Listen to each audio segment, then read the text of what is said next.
All right, welcome to the next episode of Just About Boxing at Jab University, brought to you by iBuild Texas. Check out our sister podcast, Jimmy's World, available on all podcast platforms. Today's a special day. We're with Puro, 3 rounds, over here with Jab University. We got a lot to talk about. What's going on, Puro? What's going on, Terry? It's nice to get on. It's Man. talk boxing. 2020 was kind of wild. Pro and amateur level. So we had a lot of things happening last night. A lot of pro things happening, but we had nationals. Earlier this year, we got the Summer Festival and Junior Olympics things coming up. And Tokyo Olympics. So there's a lot of stuff to talk about. So I'm glad to be on, get on and chat a little bit. All right, man. Let's start with Tokyo, because this has been the most delayed thing I've ever seen. Yeah. It's finally happening, right? We're what? Less than a month now? Less than a month away. Less than a month to get in there. It's been a journey. Just kind of, I got 3 rounds up and running in 2017, right? So I didn't really cover the Olympic team that closely, right? So this year, or going up to Tokyo, I was like, all right, I was really diving into who these boxers are, their journey to it, their work internationally, and just really trying to get a good feel for the team.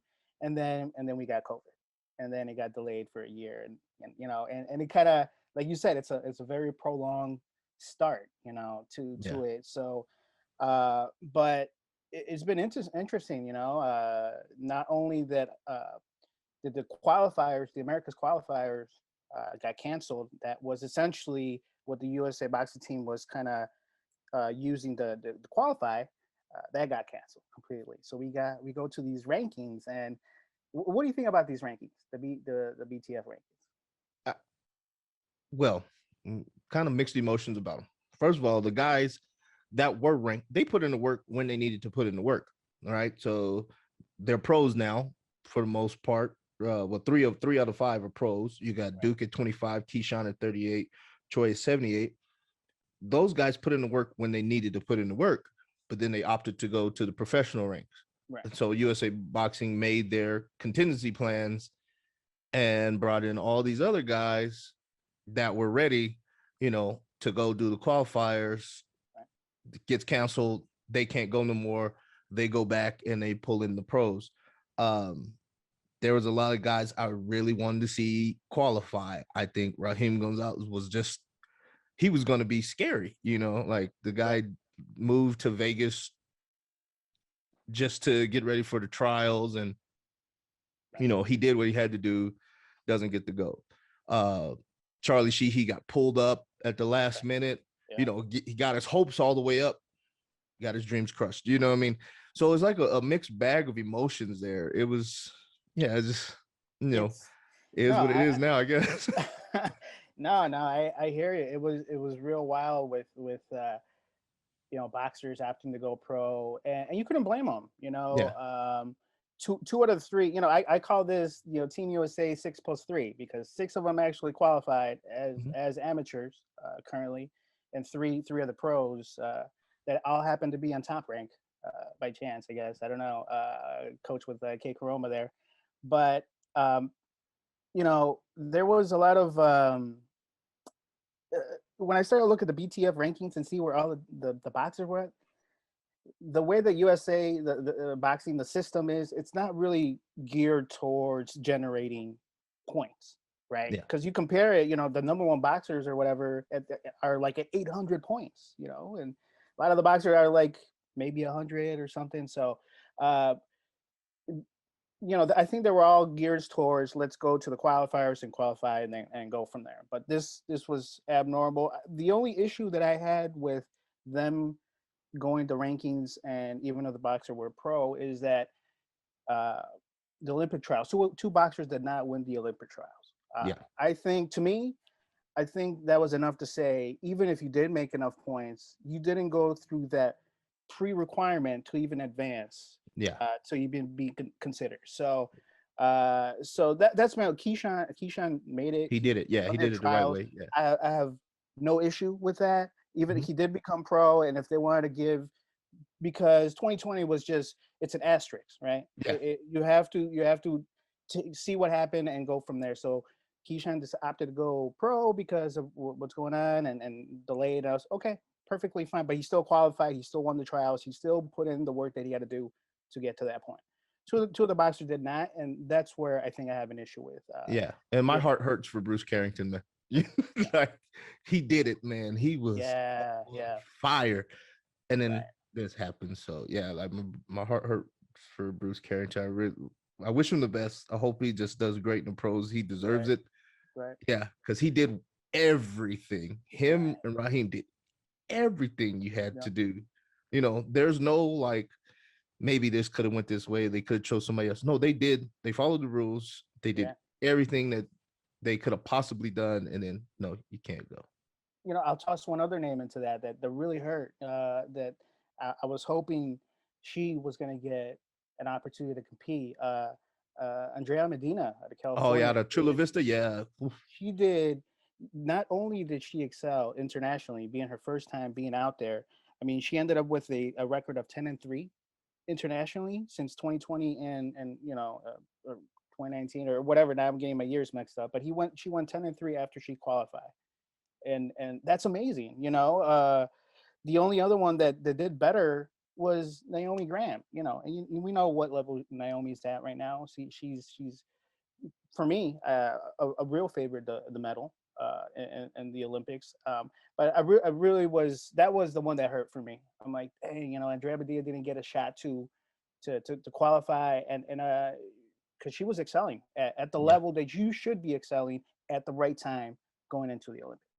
Yeah. And so with the girls that are going, the female team, Jenny, Jenny Fuchs, Rashida Ellis, O'Shea Jones, and Naomi Graham.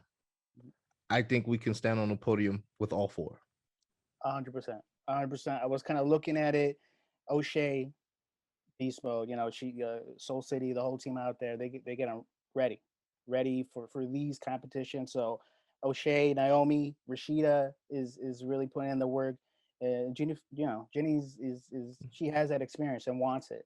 So I can definitely see all four stand the podium, getting a battle at the end of the games. Now, and on the men's side, we got Duke Reagan, 125, one of the pros. Hmm. Keyshawn is at 138, Hmm. one of the pros. Then you got Tiger Johnson at 152, who stayed in the amateurs. You got Troy Isley at 178, also one of the pros. And then you got the super heavy Richard Torres at 201 plus.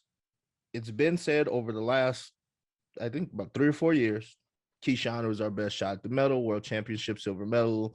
He just keeps running into Andy Cruz from Cuba. Right. Let's say this is his year. He gets past Andy Cruz. That's a gold for us, bare minimum silver. Hmm. Uh, Duke has some international success, especially at the Pan Am game area. Uh, he's good there. Um, Tigers had some international success, even though sometimes inconsistent. Yep. But he's solid. He's solid there. Troy's got some points.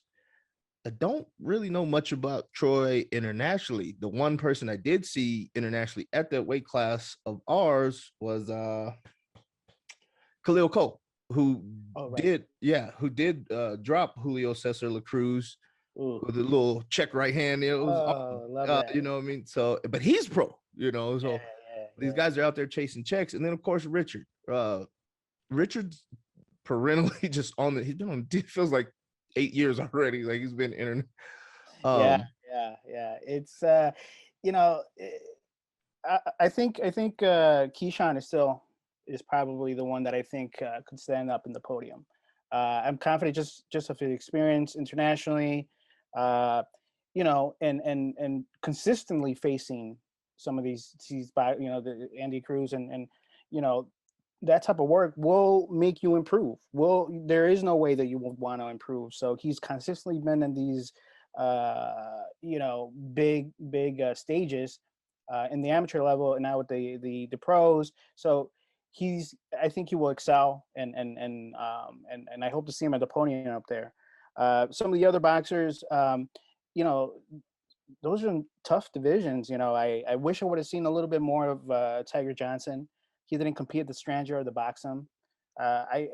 You know, there was actually a lot of male boxers that did not compete in this Boxum and the Stranger, which if it was me, I would try to get as much international work as I can on the team, just for them to continually, get out there and work. But you know, I'm not sure.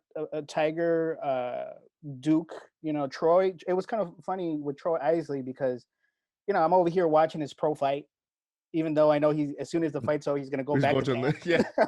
So to go so he could get to the Olympics. So it's like, but regardless, he looked real strong, looked real good for the pro game. You know, amateurs are different. You know, you only got 3 rounds, and it's about points. It's not about really, you know, breaking somebody down, because, you know, break something down, you need rounds to do that. So you don't have rounds in the amateur boxing. So, but he has had success. I want to say he got a silver at the Worlds or something. Yeah.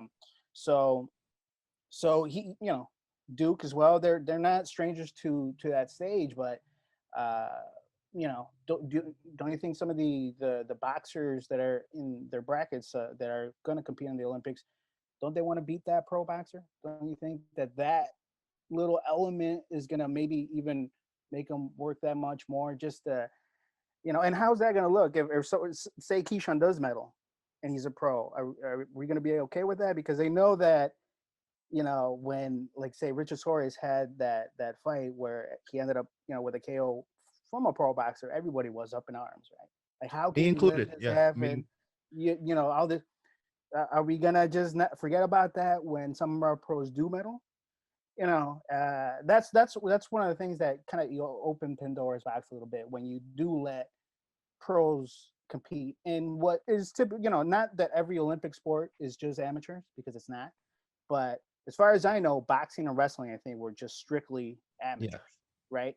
And it kind of loses some of that, even though AIBA 2016 allowed it to happen. It kind of started, but US was like, no, we're not gonna do it. Now I know that 2020 was an asterisk year. It's okay, but I know for a fact that at least that more boxers were contacted to see if they Yeah. wanted to get into the team, and you know, 3 did obviously, but some did not as well. So because, you know, And I then I think also look at bias, you know. yeah, There's a lot of people that are pure amateurism when it comes to boxers in the Olympics. And then there's a lot of people that just want to stick it to the USA too. So yeah, do we have it's to deal with that if we get close fights? right. It's that's why it's going to be interesting. It's going to be an intriguing Olympics to see how everything pans out with all the backstories that we have with pros, with COVID, you know, and all that stuff. So uh, I'm excited to see the games. You know, been waiting for a year to watch these games, so I'm excited to see that happen. I think, like we mentioned, the women's team is solid.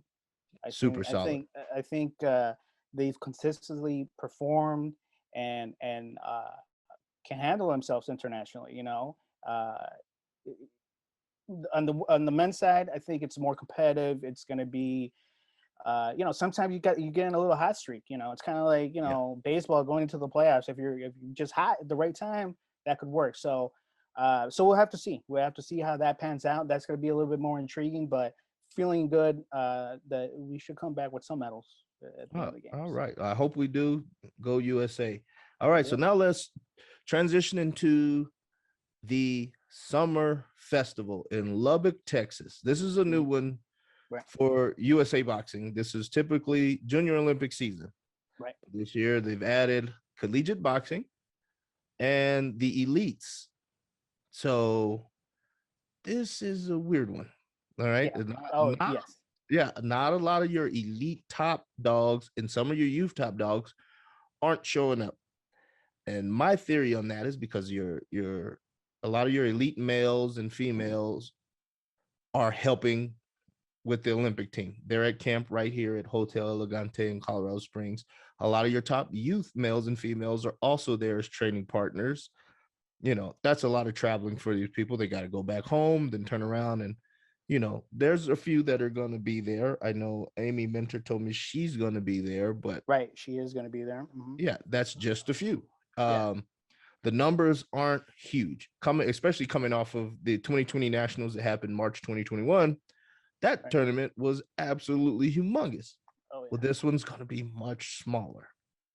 Yeah. But it is still 10 days, right? It's a 10-day tournament, which I mean, I only know people that have 14 days off from work, so I don't know where where people are getting these days off to go out there. So I commend them. All those teams, road warriors is the only thing you can say, because they want to get in there, they want to work, but it is a lot of days, that you guys got to be out there. So Yeah, we're going to be factor out there that a in. lot of days. I think I travel out there I think July 7th is my first day. So, and I think I'm Okay. there all the way through to the end. So let's talk about the elite division. Let's start with elite females. This is a sparse landscape. There's not a lot of people there. Right. 106, 2 people. So it's a championship bout only. 112, one person. I think 119 is the biggest. Yeah, this is the biggest division. 5. Okay. Yeah, and just kind of looking into the registrations cutoff was it last Monday, I think. I can't remember. So I started The to look. 21st. There Yeah, it you was the go. 21st. And I started to look at the rosters and the brackets and stuff, and well, even before I get there, just looking at some of the or listening to some of your episodes or previous, people should go check it out. Jab you, you got like 15, 20 episodes now, but Like I 18. yeah, there you go. And I've been listening here and there. You consistently ask them what's their favorite tournament, right? And a lot of the ones that I've heard is Junior Olympics, JOs, JOs, right? And so when it was announced, that the summer festival was going to it was going to be a beginning of a new era, right? Back in April 26th, as the USA Boxing announced it, and they were going to allow Allegiant and Collegiate to participate. As soon as I heard that, I went back to I was at the Junior Olympics in 2019 in Wisconsin, and I was interviewing Josh Malai, one of your boxers, and just telling about the tournament and everything. And she was really, I remember the quote when she's like, this is huge. This is like our Olympics, talking about the junior level, junior, and the things below. So and it made sense for me. I'm like, yes, because this is like their time, because the elites are not involved, youths and all that. Well, the youth I think were part of the Yeah. in 2019, but they don't have to share the podium. And now you got Summer Olympics. I think the intermediate finals are the same day of maybe the collegiate finals or something. So Yeah. I think that it's an asterisk year. I go back to asterisk year of 2020. So I was hoping it was going to be like a one-time thing, and let the JOs, let those junior division take hold of Junior Olympics. I know what they're trying to do. They want to give opportunities to people to box and all that good stuff. All for it, but give it.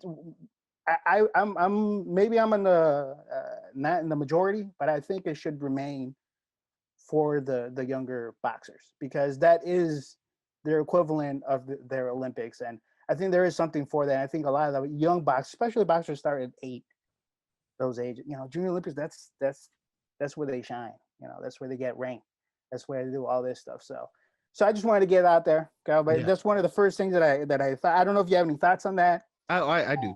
All right. So I believe this is an asterisk year as far as this festival goes. All right. I understand USA Boxing. Look, we didn't have a lot of chances to fight Right. 2020, 2021. All right. Let's get some people some opportunities to fight. We lowered the minimum fight requirement to get into the tournament for everybody.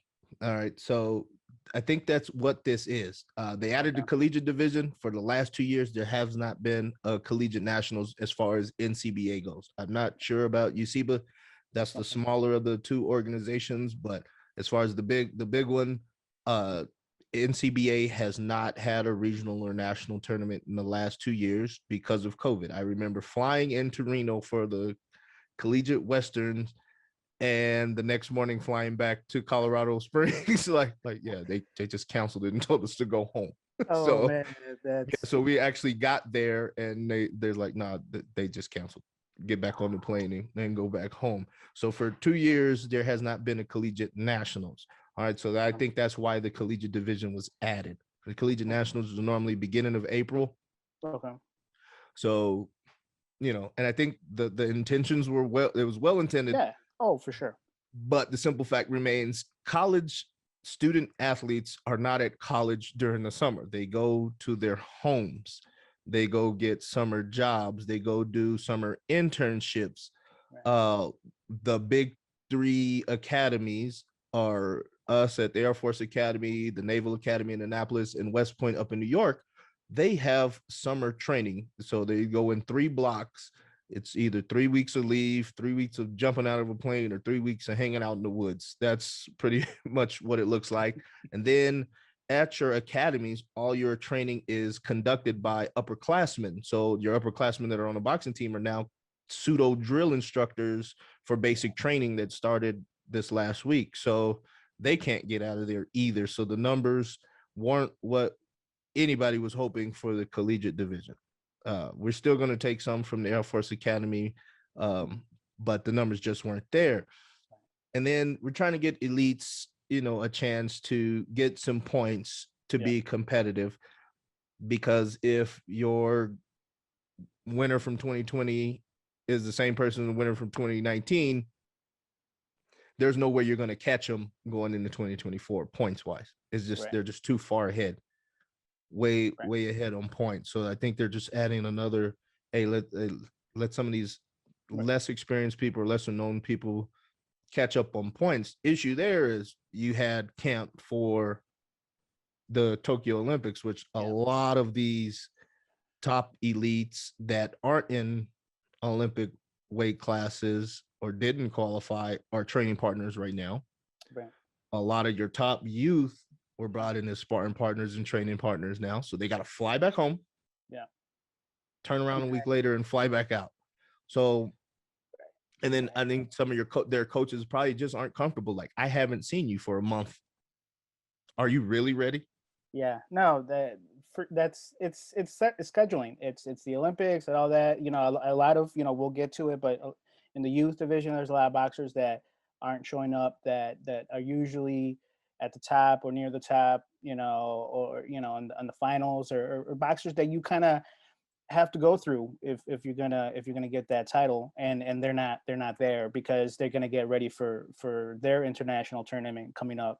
So but yeah, it was just a lot of it's what, like you said, it's well intended 100%. I would love to see this being a one-time thing though. I think let's get that tournament back to the juniors and let them shine. We got the Western, we got the Eastern, we got the Nationals. They can shine there. They got the National Golden Gloves. They can shine there.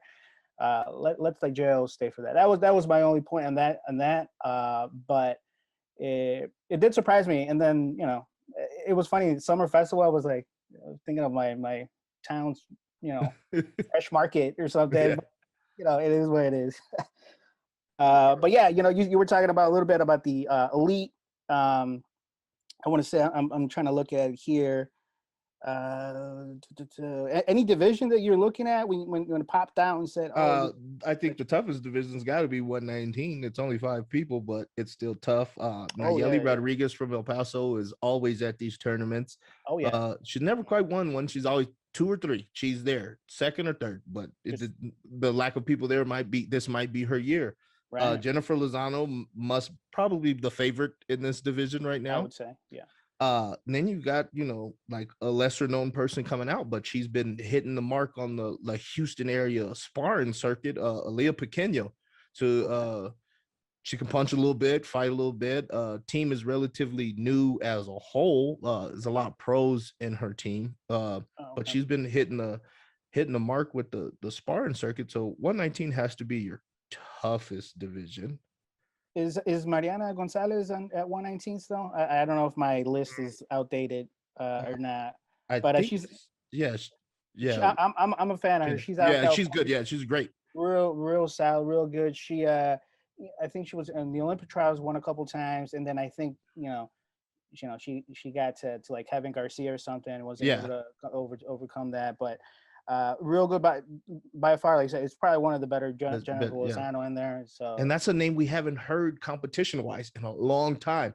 Heaven, where's she been? yeah, when I was starting to get into covering amateur a little closer, as soon as I saw Heaven, like you knew it, like she Yeah, got it. You yeah, know, her technique flawless and all. But as far as I know, and I don't, I only so much as anybody else, but I think she had got COVID and was pulled from a camp and maybe something like that. So she was gonna participate in some of these in tonight, but then had something come up. So, but point being is that you know I'd love to see her compete again. Boxing is a jealous sport. yeah. You gotta be on it. You Or gotta they forget compete. about you. Yeah, and not even that, just skill wise. Yeah, You gotta be. If you're not in the gym perfecting that craft, next time you're up there, it's gonna be a little harder, or you're gonna be huffing and puffing a little bit sooner than you expect, or something. So I just want to see her out there competing and getting back on those winning ways because she was one of my favorites to watch. yeah. And then of course we got 125 elite female Mhm. Elizabeth Retties, probably your Right, favorite there. It says Jury Rodriguez declined the invitation. right. She would have been your other favorite there. Yeah, and I think it's because she's getting ready for bigger goals. She's going to compete internationally for the first time. You want to make a real good statement there, but Jory was definitely going in. She's probably the one that I was looking at as far as she had a great performance at nationals. Took the title. That was Lisbeth is always aggressive. Always Yeah, bringing it in your face. Had a great fight with. I want to say it's Alexandra Fernandez, so I think is mhm. also in the bracket, real close, like another favorite. But I think, yeah, Lisbeth, Alexandra Fernandez, probably some of the two that I'm going to be looking at, and the other ones, I haven't seen enough of the other Yeah, boxer, just not familiar that I wouldn't be able to say, but those two definitely popped out when I yeah. was. And I failed to mention that there's supposed to be a camp for because you got Youth Pan Am's coming Yeah, up. right, right, Uh, July 1st to the 11th, so they're not going to be there either. exactly, So, exactly. but also a 132. This is pretty much 3 out of 4 is a redo from Right, Shreveport. right, So Amy, Amy yeah, Mentor has to be your top dog. right, Nida Ibarra has to be your yeah, second there, and of course Heather Circa, who just won the Colorado New Mexico Regional, is right, probably your third at 3 out of the 4 there. right, and Those were exciting fights, and Amy yep, Mentor is just like when you told me about it, yeah, and I went back and looked, and I was like, all gas, no brakes, doesn't yeah, take a deep breath, like yeah, she could fight yeah. underwater for all it matters. Yeah, I know that motor, she's just relentless and just going in there. And she had some tough fights. You guys touched on it. Jalicia Dominguez and Oh yeah, real tough. some real names that have been out there. And she's relatively new. So I'm excited to see what she comes with.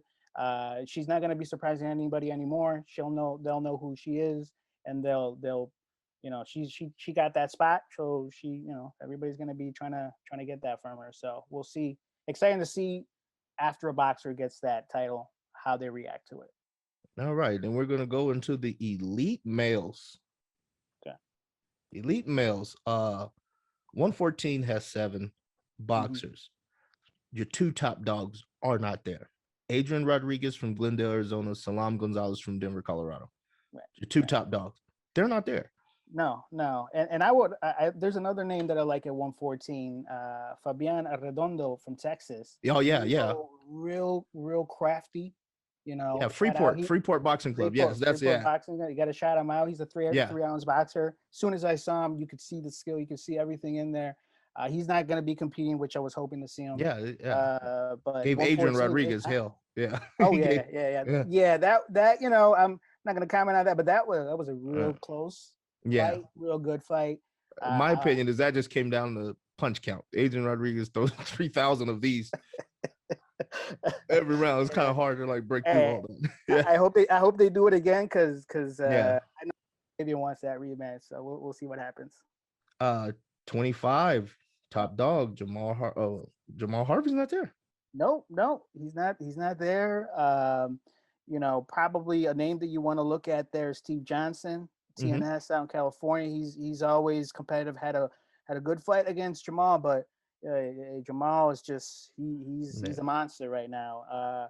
But you got some real nice. Jeremiah Perelis Yeah. he's from Nebraska, but he's fighting for the world class athlete program. Okay. This guy is a surprise to a lot of people. He came out of nowhere, got third. Yeah, so I like him. Yeah. Yeah. Diego Big Bengochea. Nochea. I Bengochea. I'm glad you said it because I can't say it. Like who's Big Nacho?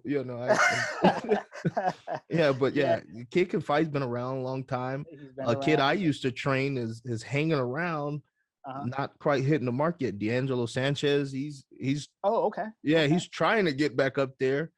Yeah. So he just fought Jeremiah. Jeremiah won. They fought Okay. the Colorado New Mexico regional.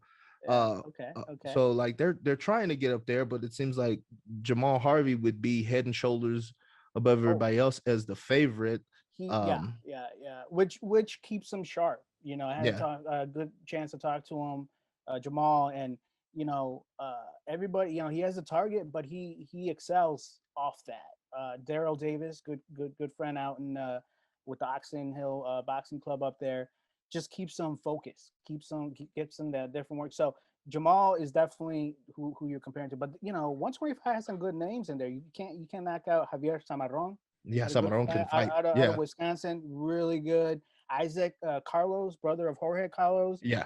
Turner really boxing, yeah, real good. Turner boxing out there, real good. So 125 is exciting. Yeah, that I think that's the not the deepest division, probably the second deepest division. The next division is by far the deepest. 36 boxers registered at 138. All right, so we actually got a real tournament going here. Yeah, yeah, Finally, uh, you got Jorge Carlos, who we just mentioned, his right. brother. He's got to be one of your top dogs there. Angel Hernandez is very good. Joshua Pagan is just a constant name there Yeah, at yeah. at these tournaments. How do you see 138? This is the actual tournament. This is the Right. actual No, one. this, Yeah. yeah, I was looking at, there was a couple boxers that canceled that, but the majority is still there. But you got to keep an eye on Vershawn Lee. He had a Yeah. He really can good really, really tournament fight. out of Rock, Rock. He's in Illinois, Yeah. South Illinois out there, but Rock Island, sorry, Rock Island Boxing Club out there. So you got to keep an eye on Vershawn Lee. He had a real tough fight with Harley Medeiros at the Yeah. finals, but he competed against Jorge Carlos and some Mhm. of the other boxers. So I want to say he competed 4 or 5 times maybe. Yeah. So Solid. Vershawn Lee, you got to keep an eye on him. Angel Hernandez just won. Was it the Florida Golden Gloves Yeah. yesterday Solid. and looked sharp. Oh my goodness, I don't know if you've seen any highlights that he posted. I The saw some of the uppercut, highlights. Yeah. the Yeah. He looked uppercut is real. nasty. Yeah. He looked real good. Yeah, leans into it too. Like, yeah, he's Yeah, yeah, yeah. bad So intentions on that shot. Yeah. yeah, there's a lot of names that you just went. Lorenzo Powell out of California is a Yeah. name that I keep an eye on. But Loren, gonna give a shout out Lorenz Jordan out in Wisconsin. I was trying to put work in there at the national level. So like you said, that's a real bracket right there. Yeah. I think that's the only like big bracket. The next one, second biggest bracket, 152. 152. Not a lot of names stood out to me, mainly because Omari's not there. Yeah, You know Omari, what I yeah, mean? Who's by far 6-0 at the last tournament, outstanding real boxer at impressive. the last tournament, Olympic training partner this last tournament. You know, not Yeah, going to be there. The same thing we said with Jamal Harvey. The right. top dog isn't there. So there's some other guys there. I think one guy I think is much more suited for the pros, Stephen Cunningham, which Mm-hmm. is Mm-hmm. USS Steve Cunningham's son. Right, right. Solid guy, but it like I said, You the know, top dog's not there. How do you feel about that? Just yeah, Joshua Jenkins, yeah, he's a solid fighter. brother Yeah, brother of Jenkins, so out of Texas.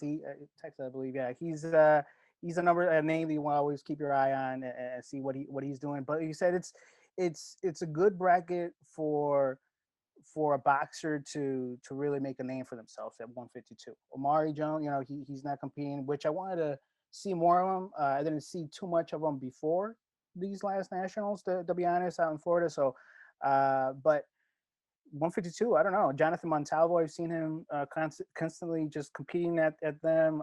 But I think it's a good opportunity for a boxer that might not have that name recognition to really make a statement. So we'll have to see how what pans out there. And the next one I want to talk about has 11 boxers, 178. 178. I got my eye on Daniel Blancas. Their team out of Wisconsin is just solid. Top to Daniel, bottom. Yeah, yeah, top to bottom, the team's solid, but Daniel can fight. You know what I mean? Yeah. the whole UCC team, are monsters. Obviously came out with Feliciano. He's a pro. Javier Martinez, obviously coming out of the program. You got some Blancas, Daniel Blancas. You have Leo Blancas, a young boxer, really making his name. His brother of Daniel, Aldo Blancas, also solid, always competing, always being out and close to the semifinals and finals. But yeah, UCC always comes correct. Ricardo Reese, also in Wisconsin, is a boxer that has a lot of just high energy in your volume puncher that really sits down his punches. So again, a lot of names that can really make a name for themselves. Like you said, a lot of the names we expect that these divisions are not there. So I'll be learning for sure, because I'll be looking at some of these boxers that I don't get a chance to look at. And then much. it's strange that a couple of these divisions are finals only. 2-1 Yeah. is straight to the finals. So Yeah, at worst bet you're number 2 in the country when when you finish that one. So yeah. let's jump over down to the youth division. Youth female. So Let me see what I got. Mm-hmm. a lot of they've got in your Olympic weight classes there, a lot of your top dogs aren't going to be there because they are in camp. Right, they will be in camp. So 112, Kayla Gomez going to be in camp. Let's see. It's quite a few. Let me get through my notes here. From 125 is going to going to be in camp.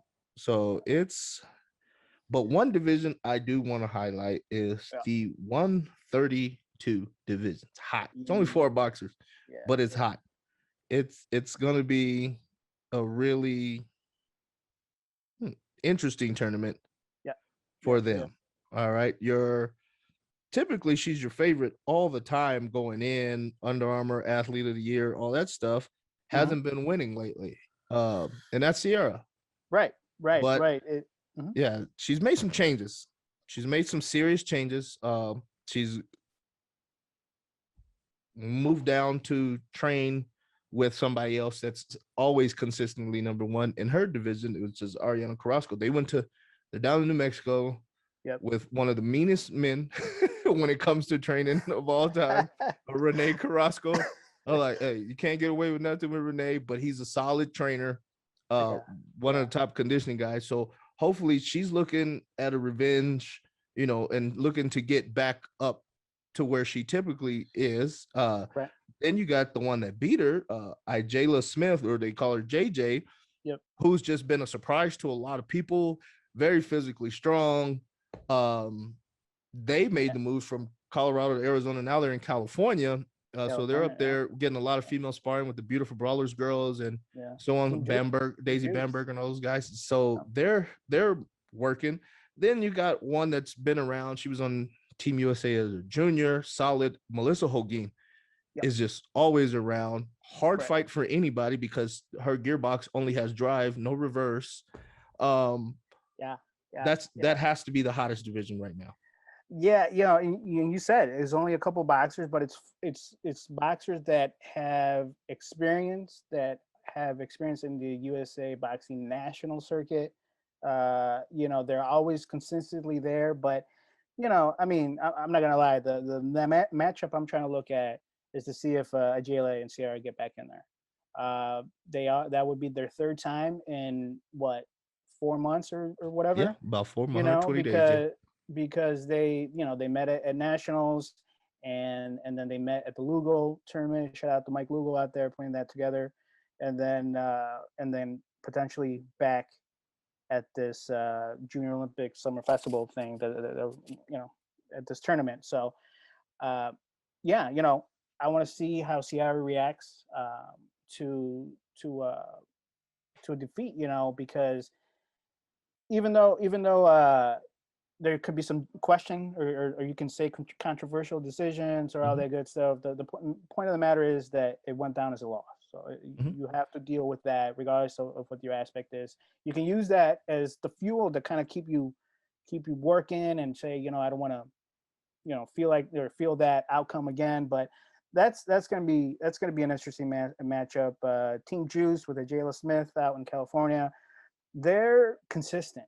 They're always working. They travel. Oh, road, talk Oh about yeah, road Road warriors. Warriors. Yeah, You know what I they mean? really go. So they go and they put the work in, and they're gracious in winning and in defeat. And that's a team. When I think about it, is that they're going in there for the experience. They're really going in there for the work. The results, it is what it is. But they have goals, and they don't mind stumbling here and there to get to that point. So, um, regardless of who wins, the boxers can only be better after the tournament, and so on and so forth, which would make it interesting as we get closer to 2024 and so on. So it's 132, hot division. Melissa Hogan, I've always seen her compete, always, so she's not overlooking anybody, but it's just from the just past history. Sarah and Nigella, I'd like to see how How what that one, bro. adjustments they've done. You know what I mean? Yeah, and then the when you go 141, you got four boxers. Mhm. Ari has to be your top dog there. The Right, rest of the girls, like I've actually never seen. right.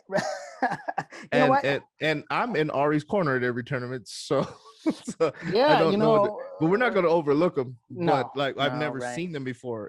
I can't find anything on them. I've been right, right. searching.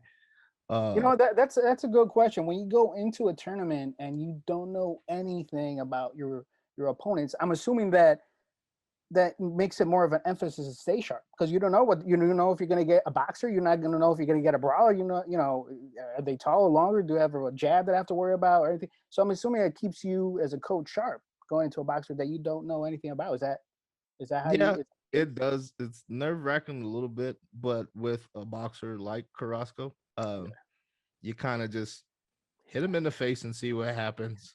And then if they stay there, hit them Yeah, again. yeah. If they fall, then it's over. We win on a short night. Uh, she's a workhorse. We did find like one interview with one girl, but that was it. No work, no Okay. fights, no anything like that. So Yeah, it's just keep doing what you're doing, and if you have to make adjustments, I'm sure she'll make make them. adjustments. Oh You yeah, know, yeah. so So I tell everybody she's a coach's dream. She does right. whatever you want, whenever you want. If you say go drag that truck up the hill, she'll Yeah, drag it. The other division I did want to look at is 112. yeah, 112. yeah, yeah. Kayla Gomez is not there. Is not there, but there's some other Yeah. boxes in there Camille James that is a name that just sticks mm, out. yeah, right away. Camille James is a name, part of the was the Rasheem Jefferson camp out Yeah. Pennsylvania. So she's always putting in the work. But Isabel Vasquez, Yeah, that's another one. that's the name you got to keep at. She actually beat Kayla Eastern's 2019. Yeah. I So remember that one. she's been at that stage, and she's overcome to get that title. So is it Maria Baje? Baje? Mariah Bahe. Yeah, Baje? she's She's mm, she she's experienced. She's she's at got a lot. a lot of tournaments. Yeah, She's always at a tournament. They travel uh, a lot, puts in a lot of work. yeah, no, Pressure for fighter sure. by nature. Um, Yeah, yeah, and has had a lot of recognition, which is yeah. something that I've talked to, uh, Marilyn Gonzalez out of California. She's also got a lot of media attention, and Hmm. how they adapt to that, uh, and stay focused. Like like I always say, boxing is a jealous sport. You gotta really stay focused, stay with your thing, and if you got other things happening, little distractions here and there. Uh, I'm assuming it makes it a little bit more difficult, but not impossible to overcome and stay generate. But yeah, 112 is a good division to keep a look at, even without Kayla in the mix there. All right. So youth males, Yeah. youth males. I'm a little disappointed that we won't get to see a match I personally wanted to see. What was that? Abdullah Mason, Ferris Mm. Dixon. These guys are hot. Yeah, You know what I mean? yeah. 141. Oh man, Abdullah He is went bananas out in Shreveport. he is was my boxer of the tournament. He just went in there and just worked. He just really set the tone and did whatever he wanted in there, and nobody could really stop him. Well, how many stoppages did he get? Like four, or I think it was I don't four know, out of five or three out of something four. like something like that. Yeah, And he was facing names. He was big names. Yeah, Bobby Pettigrew. Joel Iriarte. He was facing who he had to beat, who anybody had to beat at that bracket. So yeah, Abdullah and I Mason. think Idiate was 17-0 going into that fight as Yeah. far as tournaments went. Yeah. Yeah, So yeah, yeah. But that's what 141 you said. Yeah, and yeah, You said Ferris 141. Dixon. Yeah, Ferris Dixon is always prepared. yeah. This is and I didn't see him at the last one. So Did I? No, I did see him. It was actually there was a local boxer from Illinois, AC Cannonell, uh-huh. fought Ferris Dixon earlier in the tournament. One of the preliminaries. AC did spectacular Okay, local yeah. boxer against Ferris, but Ferris, he's in your face. He's solid. His defense is solid, and I think you he know, makes a great pro. oh, I talked to him. And I told him you have that pro style. There's a couple boxers you look at, right? Yep, pro. The whole, shout out the whole Team Cartel out there. Yeah, that's Really one of make my you favorite monster. teams out there. Really Team make you Cartel monster. and Oxon Hill seem to be Oh just man, and UCC. Those are the top three and they teams. always come deep. Yeah, yeah. 10 plus boxers each team. Those are the teams you like to see. But yeah, Ferris Dixon, he announced that he went pro, right? Or was Yeah, was I going to saw go the pro. announcement. Yeah. But he's maybe difficult to getting matchups or whatever. He's going to give this tournament, try to get that national title before he makes the jump to it, and he would be a boxer that I will continue following in the pros and see how he develops, because he has that pro style, like you said. So, but can't forget some of the other names in there. Emilio Bobby Garcia. Pettigrew is back. Bobby Yeah, Pettigrew is back in the division. So yeah. and he's a perennial guy that's just every tournament does work, makes it deep in the tournaments. He's not your one and done type of guy ever. No, yeah, So a lot of experience here with Bobby. So I like that one. yeah. Mm, Was it yes, Emilio Garcia? Was I think is yeah, he? Garcia. Yeah, Emilio he's there. Garcia is Yeah, consistent. Joseph Almaji, I want to say, is in that division, and so he's consistent too. There's some names in there. I don't want to, shout out to a local boxer, Roger Lane, Illinois, trying to put in his work at the on the national national level. level. Yeah, yep. Devon Lucas out of Texas I've seen him a couple of times putting in some work. Dempsey Wooten out of Oklahoma, he's doing some stuff in there. So all these boxers, I always commend all the boxers that compete at this level, anyways. But there's some, you want to come out on top in this division. There's some names you got to take care of. So Yeah. it'll be good to see. Those there's some pretty big divisions. And I think that one might Yeah, be your second biggest. Your deepest division is going to be 132, 123. 123. Okay. Yeah, Oh, 123. I think it's 33 boxers registered there. So now we're okay. like I said, we're back to actual tournament size. Yeah, Yeah, yeah. so this one should be interesting. There's a lot of good names here. Let's see what I got. Um, Go ahead. I like the young man out of Texas, Xavier Bocanegra, him and his little brother Renufo. Ooh, They're at yeah. they didn't see him compete in Shreveport, but they were sparring. We were at the Okay. gym and they were sparring. They were putting in rounds like, yeah, whatever. It's just Yeah. what they were doing. But they were there, and of course, Shreveport isn't far from where they were located, so they saved the money, went bought and got the work. Right, right. I really like the kid, pressure kid. He can box a little bit better than people give him credit for because he's such a forward fighter, but he Yeah, does have some real boxing skills there, can punch. So that's one of the ones that just I'm a stands fan out to me. Yeah, I for sure. really like that kid a lot. Yeah. So who'd you look at one at Uh, 123? 120 thing, there's a couple names that pop Yeah, out it's at quite a me. few. Yeah, Emmanuel Carrillo yeah. out of Texas. He's always in your face, really exciting fighter. You know, when we were just talking about it, as Yeah. soon as I saw him, I see pro style Yeah. right away. You know what I mean? Because he is working, and I think you know, as a side note, you know, as a boxer, you know, you kind of, especially if you're a boxer that has been winning at the national level, you have to sit down at one point and say, okay, where am I going? Am I trying to go to the Olympics or am I trying to go pro? I think, you know, Carrillo, I don't know, maybe we'll see him pro because or pro soon, or maybe that's the goal because he just has that style that will benefit him. The fight to hurt type of Right, style. Yeah. exactly. The ones that sit on their punches like Ferris, you know, Yeah. and really try to inflict pain. Uh, they're more suited for the pro style. So anyway, Carrillo's he's one of them that I'm looking at. You know, Mason Huntley. Mason Huntley, yeah, man. Is another boxer I like that I want to see. You know how he kind of keeps working. Rainier Walker, I think he's still in this division out in New York. He's been putting in work with Yep. Soul City.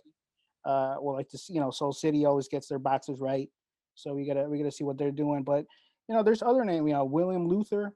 Yeah. I want to say he come out on top at the division in the national, like close to the top. I can't remember, but No, I thought that was his brother in the lower division that oh, came out. right, Marcus that's Luther. Marcus Luther is the one that came Yeah. on top there. You know, and then you know, got to shout out my local guy Zachary Carter out of Illinois. He's also a champion wrestler, so he's a two sport type guy, and so he's looking to put in work at the national level as well. So I always love to see that. So just some names at 123 that I was looking at, but Carrillo, Huntley, Walker. But it's deep. You said what? 30? I got 33. 31 here, but you said Oh, 33. it's probably a lot of I just go by the regular number. A lot of them say Gotcha. canceled or withdrew. Oh, gotcha. Yeah. So, but that's that's a real bracket right there. Yeah, it's a real bracket. The other real bracket, I think, is 132. Yep. And minus this is 1, 2, 3, 4 were canceled. You got 28 total. This Okay. is a good bracket here. Like I said, tournament style. You know, you never know what you're gonna get. You got to be good. 28 boxers are going to soon 4 or 5 days in a row. This one, there's a kid. I think he's out of New York. His name is hard to say. Yep. Ryan. Ryan. Hey, let me see what he's. Ryan Alphabet Soup. I don't want to. It's Zimpol. Some pottle tuckle. There's L's behind. Yeah, it's hard to say. So what weight is he at? I always forget. 130. It's 132. It is 132. Yeah. He has a sister as well. Yeah, who who's also has success at is she intermediate batting? I can't recall. Yeah, and then I don't know because every announcer screws up their name, so I'm just gonna Ryan Z. I like him. I think we'll just go with that. But it's Ryan Sempoatercat. Yeah, it's like an Aztec name. It's very hard to say. It is definitely. Yeah. But yeah, out of New York, he's another solid boxer that has a solid team out there, and boxer from New York always bring it. So and so he's definitely another name you want to keep. Yeah, and then hard fights for anybody is Chris Simmons out of North Carolina. Right. Chris Simmons has a gas tank that's pretty much unmatched by anybody because he's a steeplechase runner nowadays. Yeah. He runs for USA Track and Field or AAU, one of them. Always, I think he's number 5 in the nation right now in 2,000 meter steeplechase. Yeah, you know what I mean. You want to fight him, your gas tank got to be right. Yeah, he's definitely conditioning right for day. He's an athlete. Okay, like every boxer is an athlete, but this guy, he's an athlete. Just because of the runs that he puts in there. I think boxing skill and style and all that stuff. I think I want to see more of him. I think he has some good work, but I think I've seen some other boxers kind of I'll box him just a little bit, be able to figure him out, right? But like you said, if you're gonna figure him out, you got to be able to last those 3 rounds with that pressure on you. So, which is half the battle. But yeah, that's a name that I keep an eye on. He recently just went overseas. No USA boxing involved. Just hey, let's go. And went overseas. And he got a silver medal, I believe. Yeah, he and I want to say he does that, frequently, for Yeah, lack of a every better term. He goes out and has the opportunity to compete internationally with different styles and different ways of just how other boxers, and he is successful. yeah. So I don't know if he has that much success with the USA Boxing National Tournament circuit per se, but I think he'll put it together. I think that will start to translate, because Yeah, he did fairly good at nationals, well, at yeah, least the portions that I saw. yeah, and that seems to be a thing now because, like you said, Mike Lugo, they went to Serbia recently Serbia, too. I think, right, yeah. So, right. uh, Which you know, which I hope they keep on doing. I remember maybe 2 years ago, team wanted to get out to compete internationally, and I know USA Boxing made a fuss of it. So it seems like they yeah, that was when okay. Cash Flow and So them went over there too, right, didn't it? right. Yeah, That so was also with Lugo. I Lugo, think yeah, yeah. Lugo So organized it, and there was some issues with that. So it seemed like, I didn't see any issue with when Christopher went out there and the announcer or something like that. So maybe they're okay with that. I don't know. yeah, well, Lugo win again this year. So, Yeah, uh, I think hey, if you can get your guys international experience on your dime and not ours, hey, I'd be with it. You know what I mean? that's the way I saw it. I'm like, I if think the they're one willing to do concern, that, you yeah, know, yeah, I also think that like the one concern is is probably non-boxing how you carry yourself. You know what I mean? They it's I think their one concern is like how do I regulate how these guys carry themselves? You know what I mean? yeah, What which is you're cool. representing They're the U.S. Yeah, you represent your And country as a whole, which I think Lugo and them do a great job. Chris and them, exemplary. Yeah, yeah, for do sure, for sure. a fantastic job at doing that too. So I don't think USA Boxing really is up in arms about it as they once were. I think that Yeah. was the first time that kind of caught them off guard. They didn't know how to Yeah, they're expect. like, it made sense, and that was good. But you know what? Let me. I know you mentioned Xavier at 114, which is somebody you like at that point. But two names jumped out at me at 114. Actually, more than two names. Yeah, let me But go back to 114 uh, and make sure I got it. real quick, was it Richard Fernandez still? Oh no, he did he accept or no? I I let don't me. know if he I'm gonna tell accepted. you if he accepted right now, because uh, Maybe he didn't. I'm not no, he sure. canceled. That's why I didn't mention Okay. him.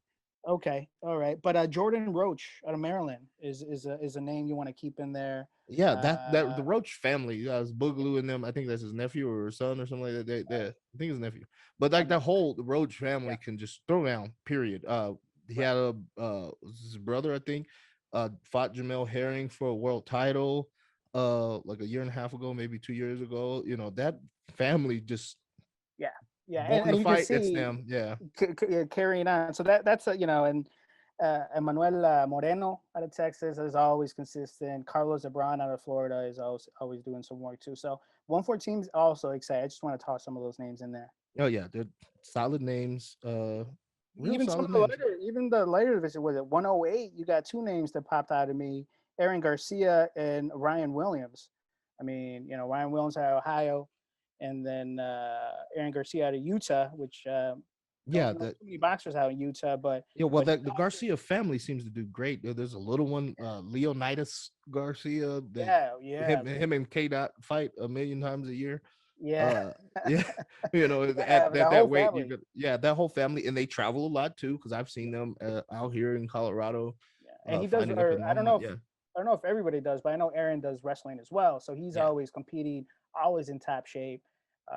So that's it'll be nice to see them competing against Ryan Williams. Ryan Williams, another talented boxer out there. So yeah. So they're getting around a lot. I really like them. mhm. Let's go and give the people the shine that deserve the shine All in right. this tournament. Let's go to. We can't do peewees because most peewees are new. Yeah, yeah, and to be honest, just there were some names. I think I didn't even do much at bantam per se, but I did some intermediate and above is kind of where I started to focus. But we can touch at some You of want those. to you want to start at intermediate? Yeah, we can go there. Let me just see where I left my notes here. Tell me what weight division you want to go to. Let me see. It wasn't a lot of intermediate females. No. There was intermediate females. I think I only jot down two Yeah, divisions that I'm looking at. biggest divisions have seven. Yeah, Two weight divisions have seven. There's a Yeah, lot of straight to the finals. yeah, a lot A of lot that. of a lot of those going on. There's a 5-person division too, so not a lot going on. No, 114 though. I want to see how there's a couple boxers in there.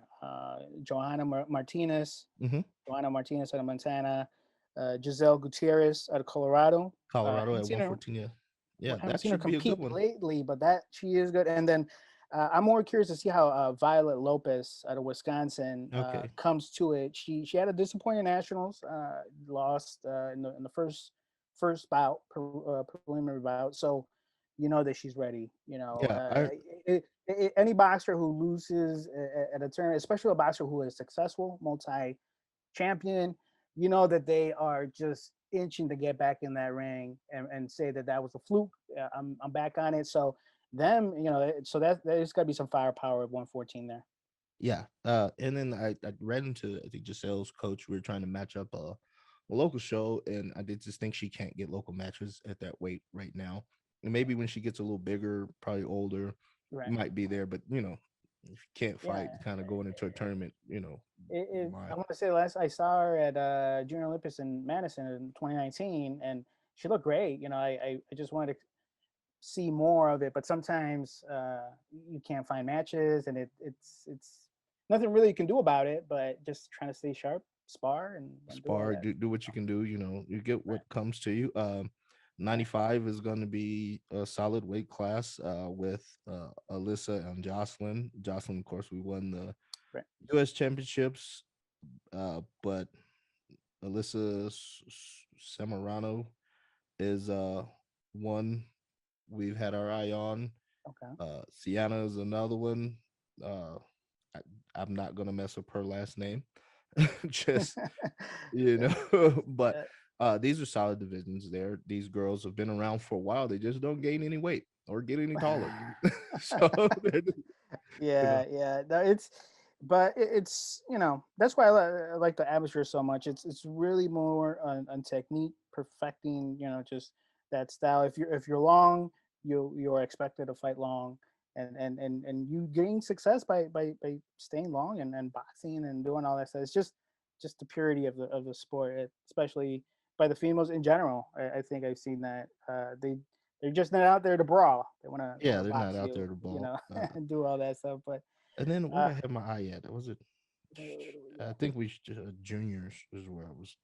yeah, I mean, like you said, there's only so many. There, a couple names here and there that I want to see. Like at 110, I want to see Jordan Dominguez, Yeah. sister of Jalicia Dominguez. I want to see what she's doing at that. 119, I want to see what Jasmine Rosales out of Hmm. Wisconsin is doing. Hardaway, Diamond Hardaway, Yeah. part of the Hardaway Three sisters. sisters. Yeah. Want to you want to see what they're doing, but um, it's good because this is where they start developing and really start kind of separating themselves a little bit as they make that jump to the junior division. So excited to see who's improving, who's working. So even though there's maybe you know now that the brackets are not so They're not big, so big. there's a lot Yeah. of good talented boxers in there. Not until you get to intermediate male Oh yeah. with 15 fighters, 19 fighters, 27, 20, 26, 22, yeah, 22, 21. yeah. Granted, there's way more men than women that fight, more boys than girls that fight. But yeah, It is boxing, right? So yeah, yeah, intermediate, the intermediate division seems to be like the biggest. yeah, yeah, yeah. It's as it should be. Well, I think. junior might be the big junior male Oh, might be the yeah, biggest. They've got a couple. They got 39, 35, 36. They're gonna be there all week long.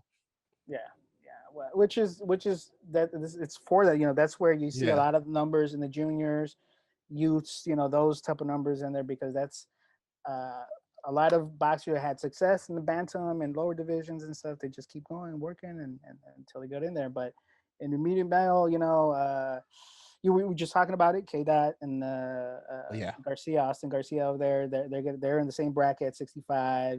Again. Small, yeah, yeah, small kids. Like small size kids, but they're in there. But at 75, Khalil Harvey is always that. He's one of my men, women, grown, kid. Khalil Harvey's one of my favorite fighters. Period. Yeah, Hands 100%. down. Yeah. you gotta see him compete. You know, when he's He when makes he's these little competing, like faces while he's fighting, like he the got scowl. Yeah, man. he Got got skills. Yeah. yeah, again, Team Cartel. You know, he's when they say it's a lifestyle, 100% right there. Khalil Harvey, he embraces it, he loves it, he likes the success, and the thing is he puts the work in to make sure he stays there, and Yeah. that's what separates some of the boxing. You know, people can be talented, but if you're not going to put the work in, somebody will outwork you. You know what I mean? So Khalil Harvey is one of those. Nassim Hassan, I believe he's out of Wisconsin. I think I want to say UCC team. So UCC is always Yeah. Solid. put it in there. So, but what other names did I see? Anything that popped out to you when you were looking? Nolan Huntley. I think it's Yeah, Mason Huntley's brother. Nolan yeah, Huntley. Mean kid. yeah, When that bell rings, kid's on you. You know, and when the yeah, bell yeah, rings, he'll give you a minute to breathe, and he's back on you again. yeah, I like that kid a lot. Um, Going up in weight a little bit, and yeah, my son stays in a really hard division, so he's at yeah, yeah. 95 I've seen that. intermediate. So like, it's Terry's there. Then there's uh Yeah, Nino yeah, yeah. McCallum is there. Andrea McCollum. Yeah, Our good friend out of El Paso, Moises Rodriguez is there. yeah, Like the Noah is there. Like that division, it seems to be a very very deep one. yeah. No, for To our sure. chagrin, but yeah, yeah, but yeah, There's a yeah. couple. Was it Jose Vasquez? I want to say Vasquez is there. I is think he in won it, there. didn't he? He won it, Yeah, he and won it. Yeah, he's one of those like he beat Donk. He relentless beat Donk Ramirez in the donk final. donk Yeah, Ramirez. I saw I the fight. I thought it was real close. it's always real close. Donk's a great fighter. Vasquez is Great a boxer. tough, Great. mean competitor. You know what I mean?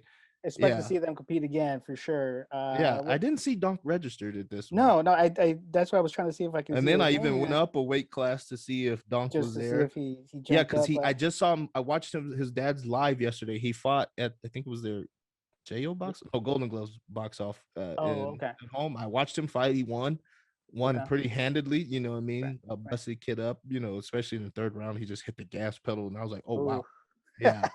But he fought at 101. He fought at Oh, 101, so okay, he went up. So okay. I went to check. Like, no, I didn't see Donk. I looked. Huh. I came back and looked, but also at 101, you've got some tough guys there. 101 intermediate. Jesus Almanse. Uh, He's good. Michael Brown L. He's Michael Brown out. solid.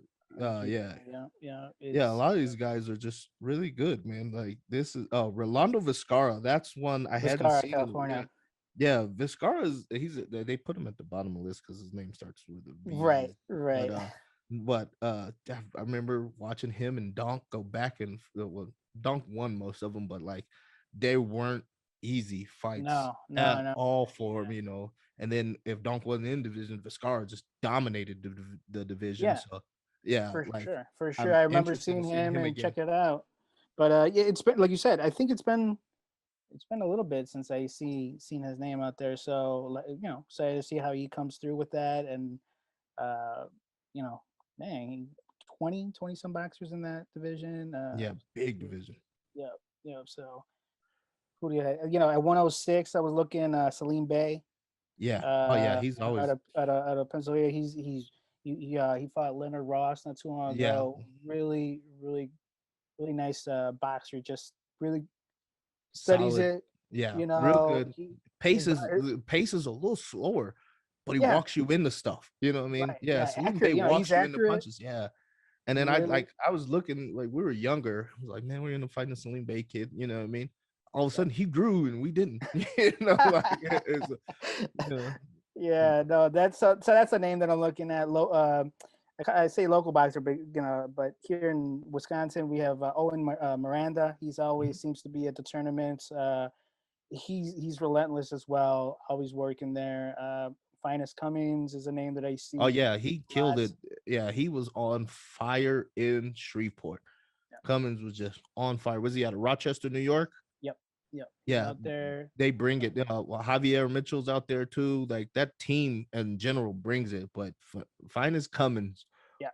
was on I, I want. absolute fire. Like he came in with his draws doused in gas. The man was on fire at the tournament, man.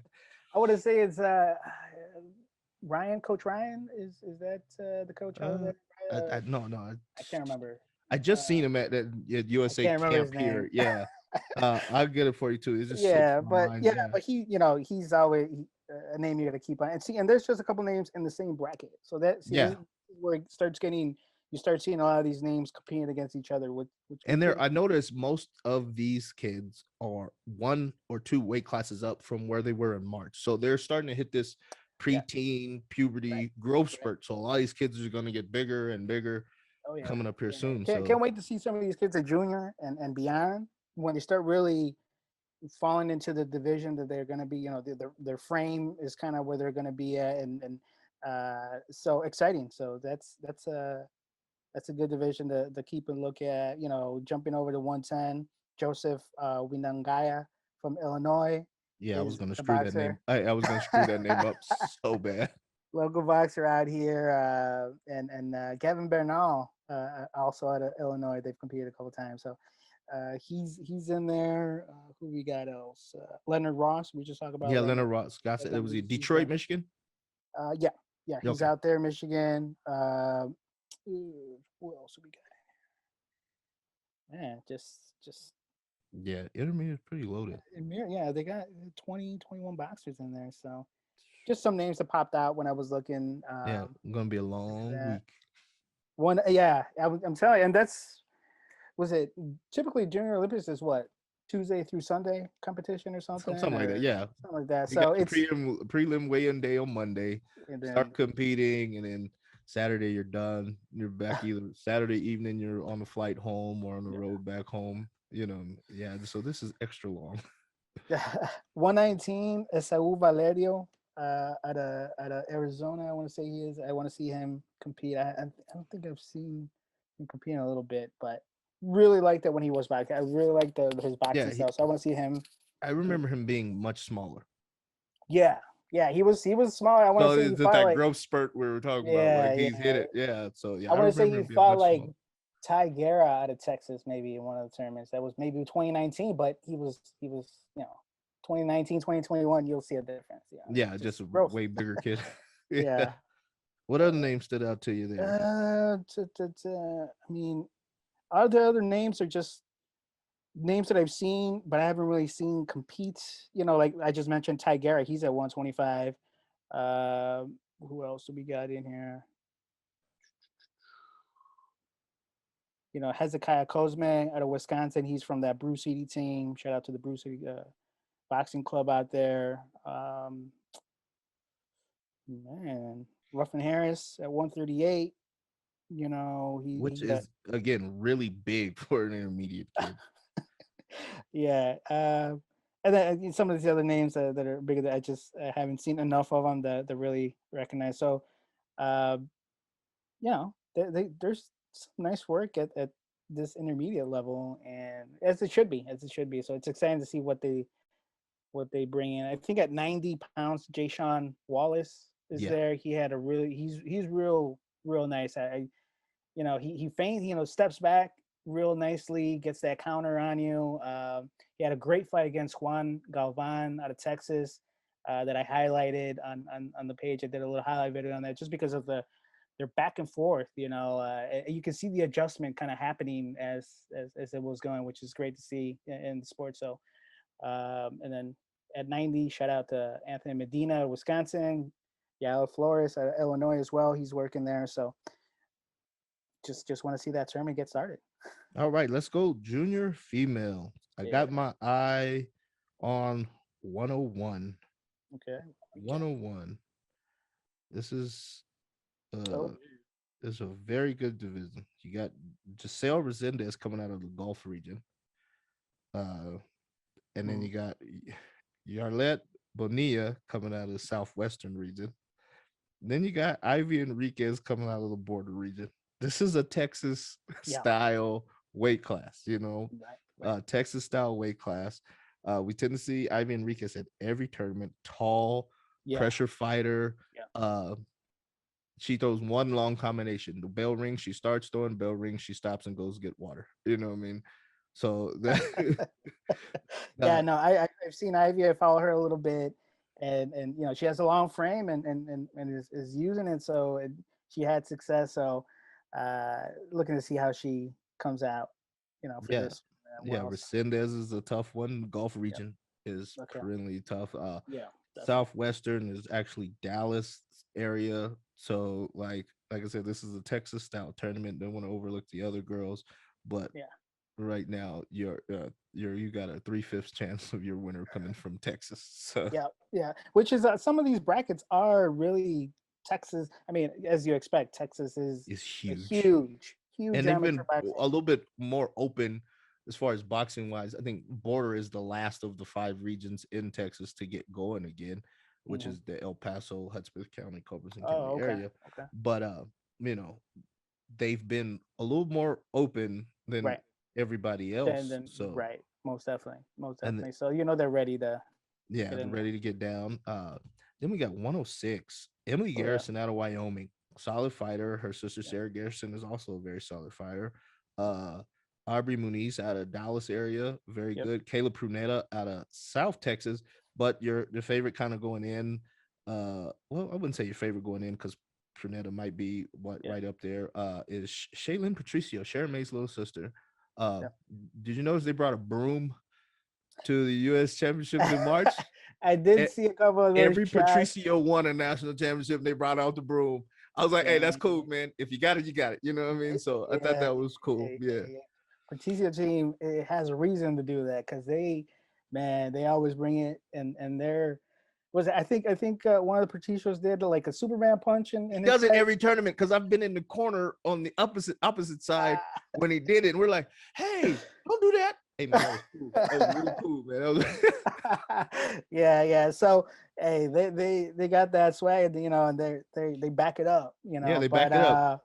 and which is what. But yeah, 106 is definitely one that I was looking at because we have a 3 rounds boxer there in Kayla Purneta, out of Mission, Texas, who's had some success at the national level. And she fought some real tough competition. I want to say, she beat Grace Gonzalez and in the Easterns, maybe, I think Yeah. it was. And then she had a tough fight against At Eastern or Link. was it another tournament? Was it Eastern? It Was might have it- been a different tournament, but I know Yeah, it it was might in have been. Yeah. 2019. Yeah.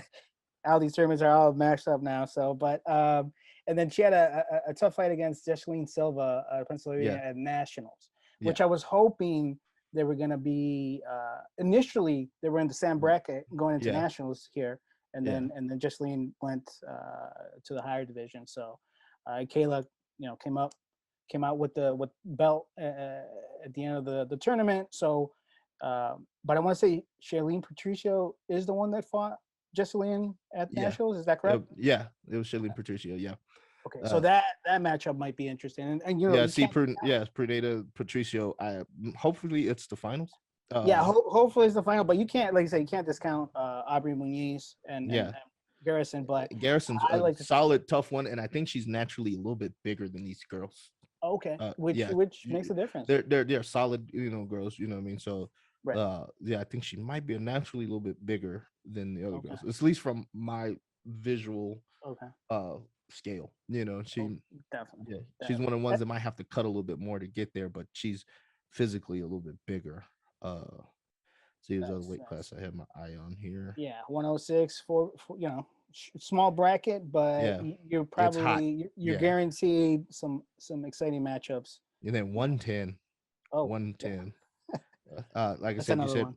yeah, Maryland gets a lot of press. Press. Uh-huh. Period. And she comes and she's solid at every tournament. She's never been a one and done. She's won a few, Right.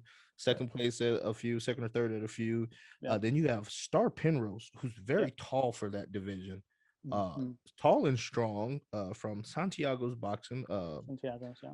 So she's good. Jimena Vasquez out of California border, San Diego area. Solid fighter. Yeah.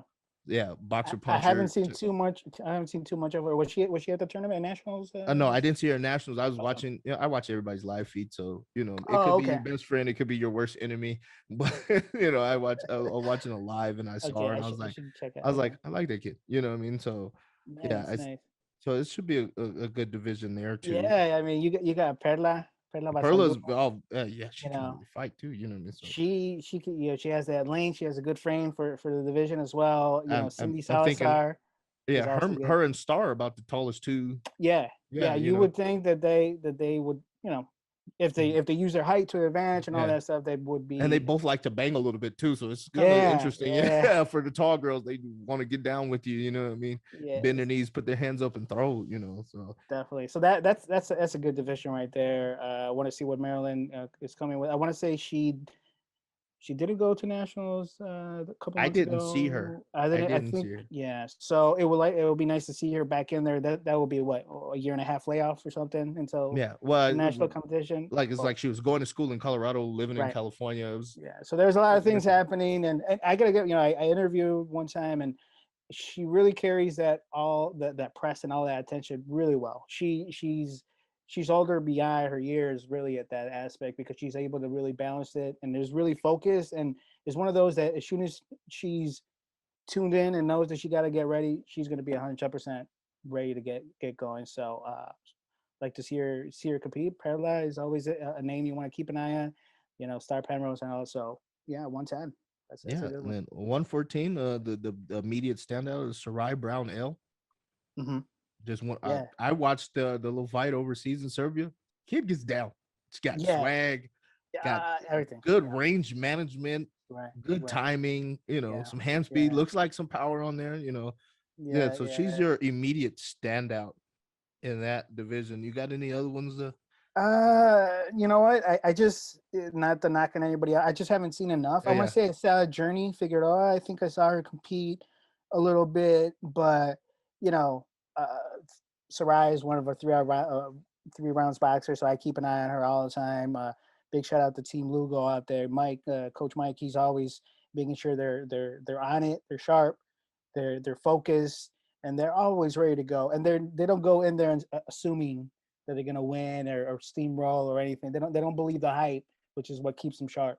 And so, you know, I want to say USA Boxing threw out an article during this COVID downtime, kind of really shining light on Saraya Brown, saying that she was the future and all this good stuff. So she already got the attention from USA Boxing. Some of those that you want, especially if your goal is to go to the 2020 Olympics and all that good stuff. So she's a name to beat.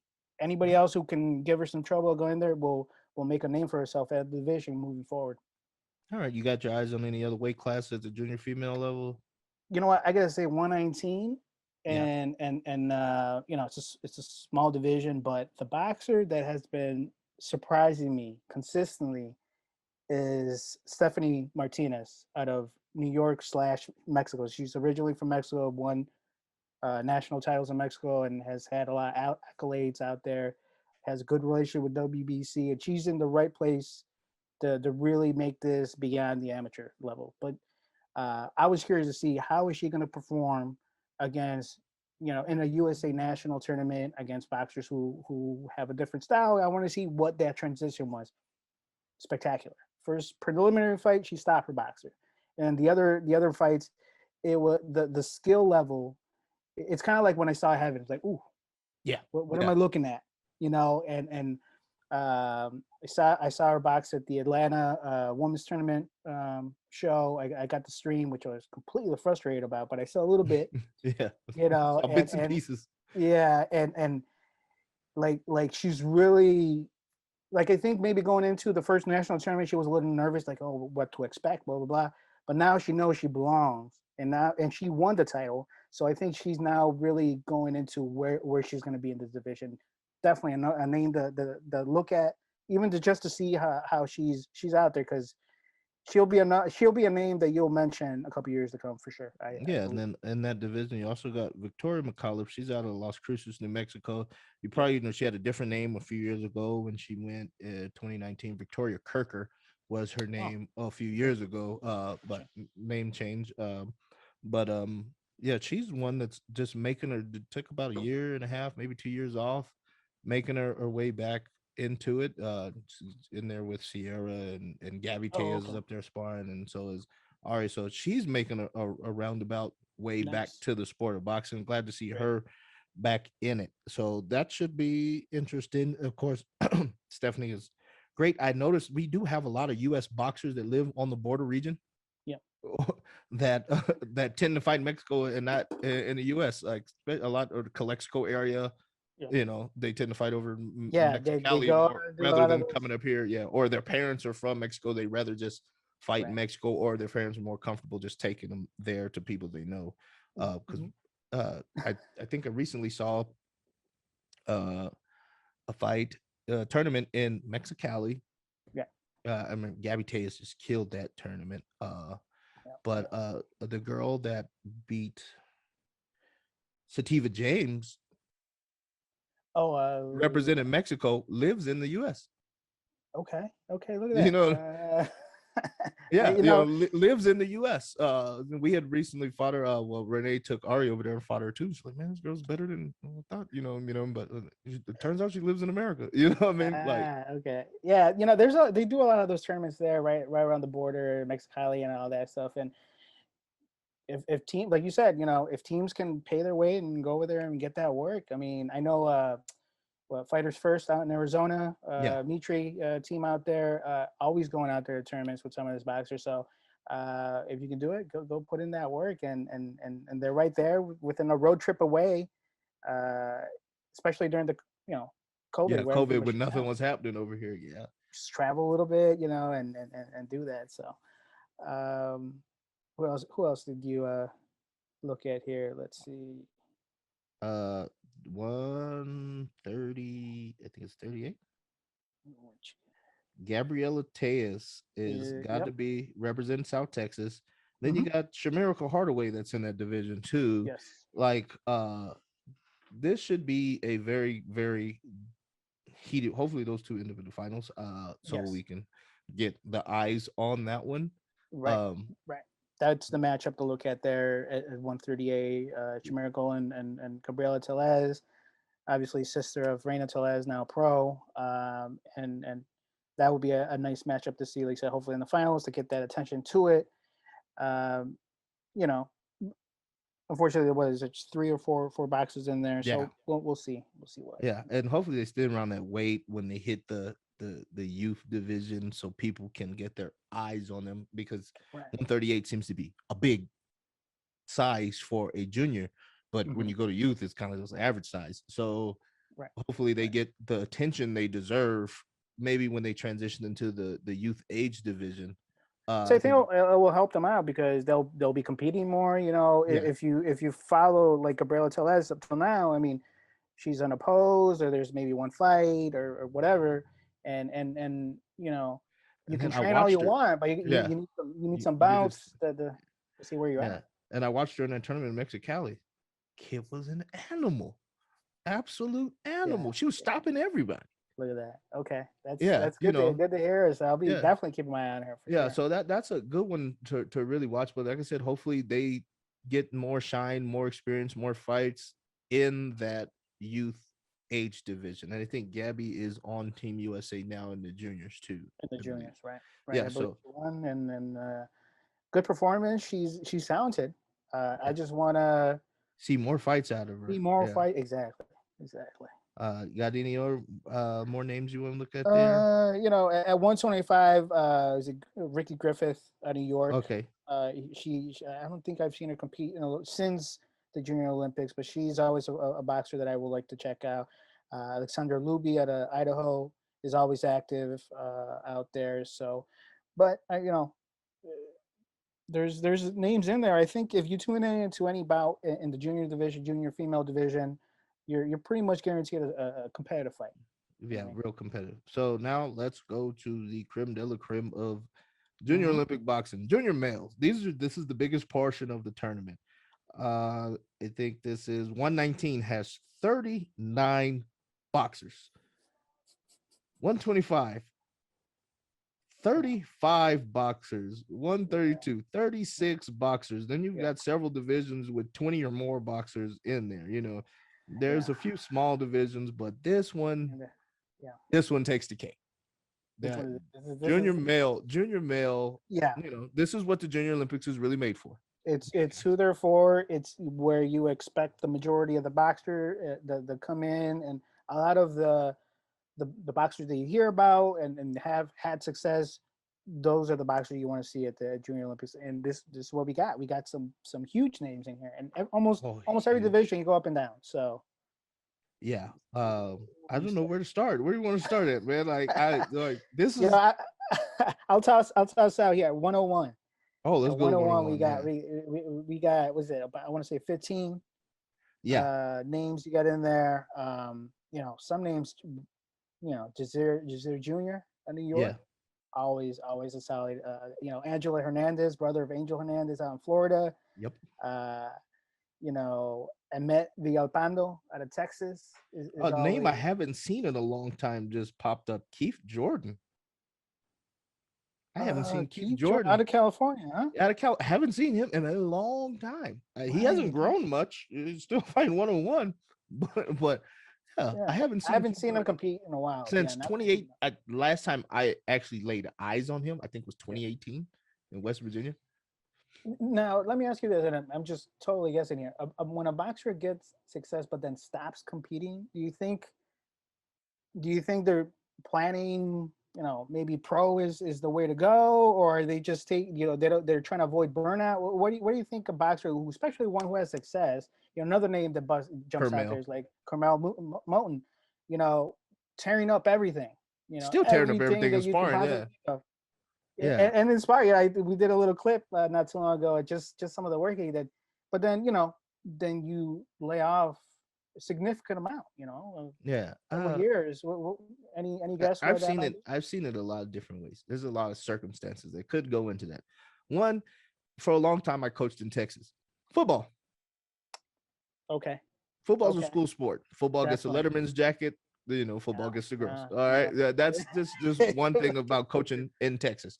Football tends to, another one's just loss of passion for the sport. They get stagnant, you're bored. Boredom is a big thing. Boxing can be monotonous. You know what I mean? Mhm. It's what they say, don't, fear the guy that does 1,000 kicks one time, do fear the guy that does one kick 1,000 times. That, you kind of, Right. repetition is just part of it. You know what I mean? Yeah. Um, Boyfriends, Yeah. girlfriends. That's the other Yeah. thing. Yeah. Yeah, Another. especially hitting the Yeah. teenage years. Boyfriends, girlfriends is just it's Yeah. undefeated. Yeah. Yeah, you can't overcome that one. How Yeah, can you that's compete just with that, right? yeah, Almost like. yeah, then, sometimes especially if you get dad coaches, job situations.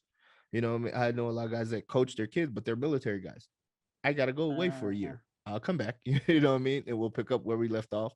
Or you got a dad that's an over the road truck driver, coaches over right. road, Right. Right. Yeah. So a A lot of lot of things, a million situations. circumstances go into that. Gotcha. Everybody's story is pretty much individual. But yeah, Keith Jordan, I don't know. I've seen him on the internet Yeah. sparring and stuff. Most Yeah. definitely. Most definitely out there. So I don't know. We'll see. We'll see if he's. Yeah. I can't see his name online, but like I said, I think I got an older copy Yeah, for Keith, yeah, he's the final. So, nope, never but mind. He scratched. Never mind. oh, Never mind. it is okay. This is up so upsetting. Uh Yeah, I hadn't seen that name in a long time. I was excited about seeing him again, see what if he grew. But 101, he's tiny still. yeah, Yeah. yeah. See what What else is other there. division got kind of looked at your Oh eye? man, you gotta look at. We'll touch on 14 and 10, but 19 and 25. Let's go 19 first. Yeah, okay, okay. Yeah, Yeah. Ooh, ooh, yeah, you got yeah, yeah. some Ooh, names in ooh, there. ooh is right, man. Like, ooh, Yeah. man, yeah. I mean, going in, you know, if you had to pick one name that, you know, you think could be there at the finals, who's that name? uh, Chata, Cornelio Phipps, man. Yeah, you took the name right out of my mouth. Right. I think Cornelio, this is his division. Uh, you know, and he's been consistent. He's always competing multiple times just because of how stacked the Yeah, this is divisions a are at very junior. stacked division. Yeah, You know, but yeah, you know, you wanna come on top at 119. I think you're gonna have to get through Cornelio at one point. So and you know, another name he's was accomplished, really accomplished boxer there. another one that just scratched. Ruben Rue. He just it says he's canceled, but that was another one. He fought Chata the first day of the tournament. This last go Oh, round. really? Yeah, yeah. I had him written down here as well. Look at that. Yeah, Okay. yeah. So he's scratched, but of course, now you got Shariah going to the National Golden Gloves. It might be, They got a Yeah, lot going on there, and I love that they train in a backyard in a wooden ring. yeah, I remember, was it Western qualifiers? It's either yeah. 17 or 18. I've known your Ruben for years. He stayed in my house. So I go over there, like, and I just turn around and I was like, man, the whole tournament's in your backyard sparring. Like, it was really cool, man. I Yeah, remember that. A couple boxers were going live and showing yeah, little clips, and I'm like, and they sound like that's a backyard, right? yeah. It's a backyard. It's craziest thing. You've got guys that get close to world championships in Albuquerque that train out of backyards.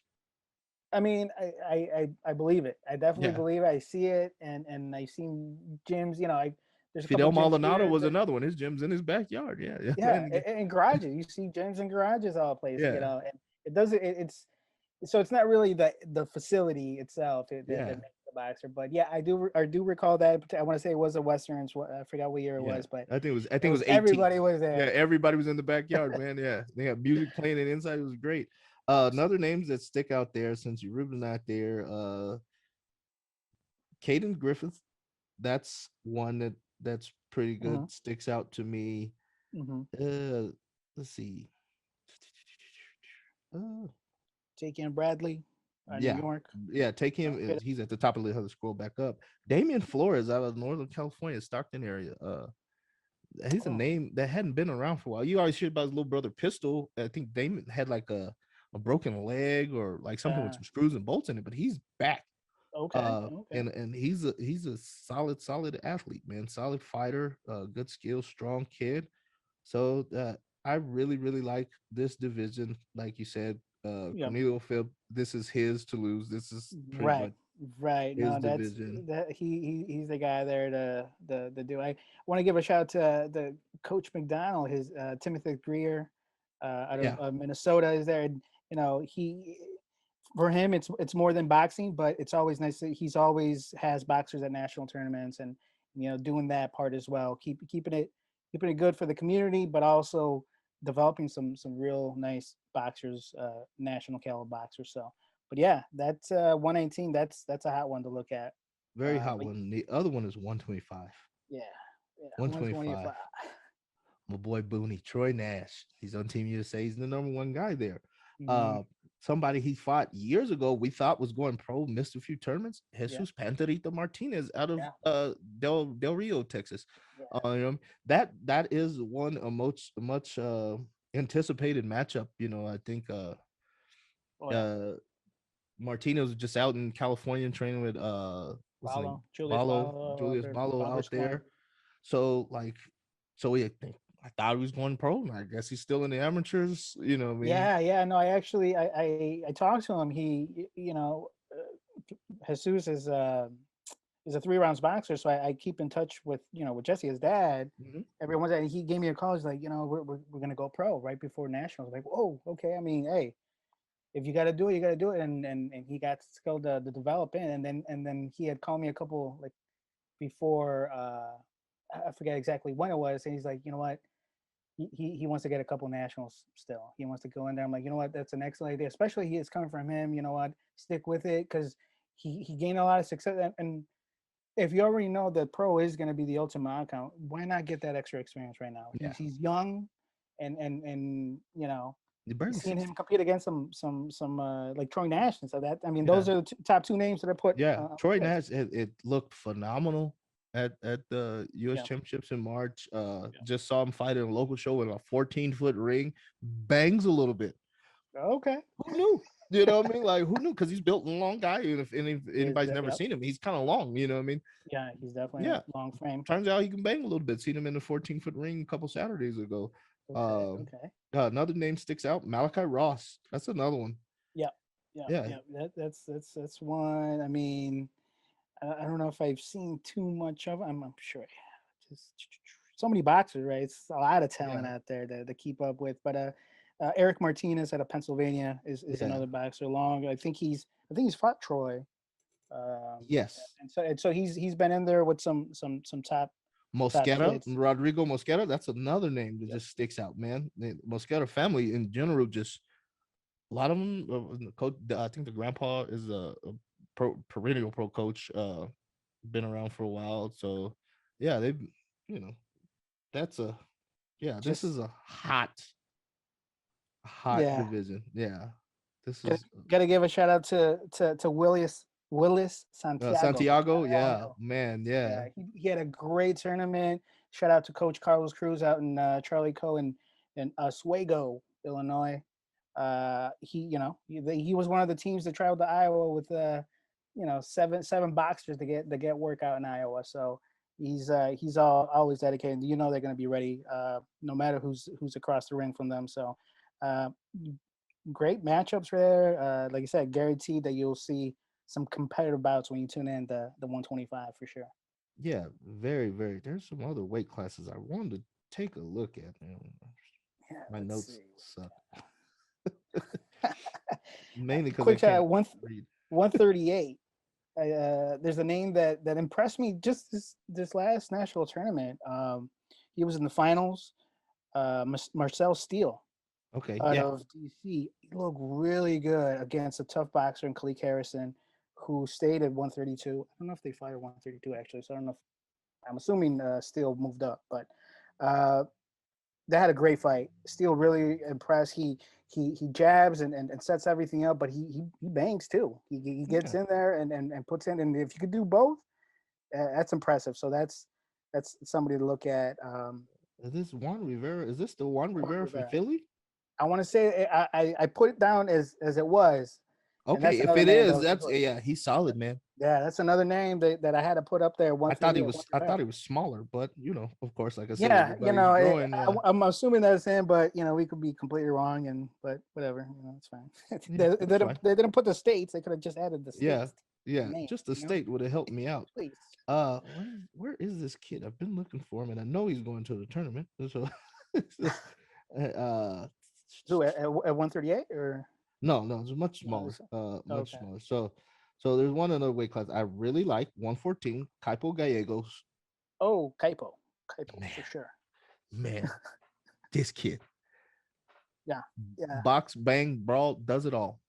yeah, and he's cool and collected all the time. Yeah, He's all business, and but yeah, Kaipo is a name that you want to see, how he's developing. Yeah, they have a great boxing kind of just atmosphere where he's at with his dad coaching and everything. So yeah, definitely a name you want to keep an eye on, Kaipo.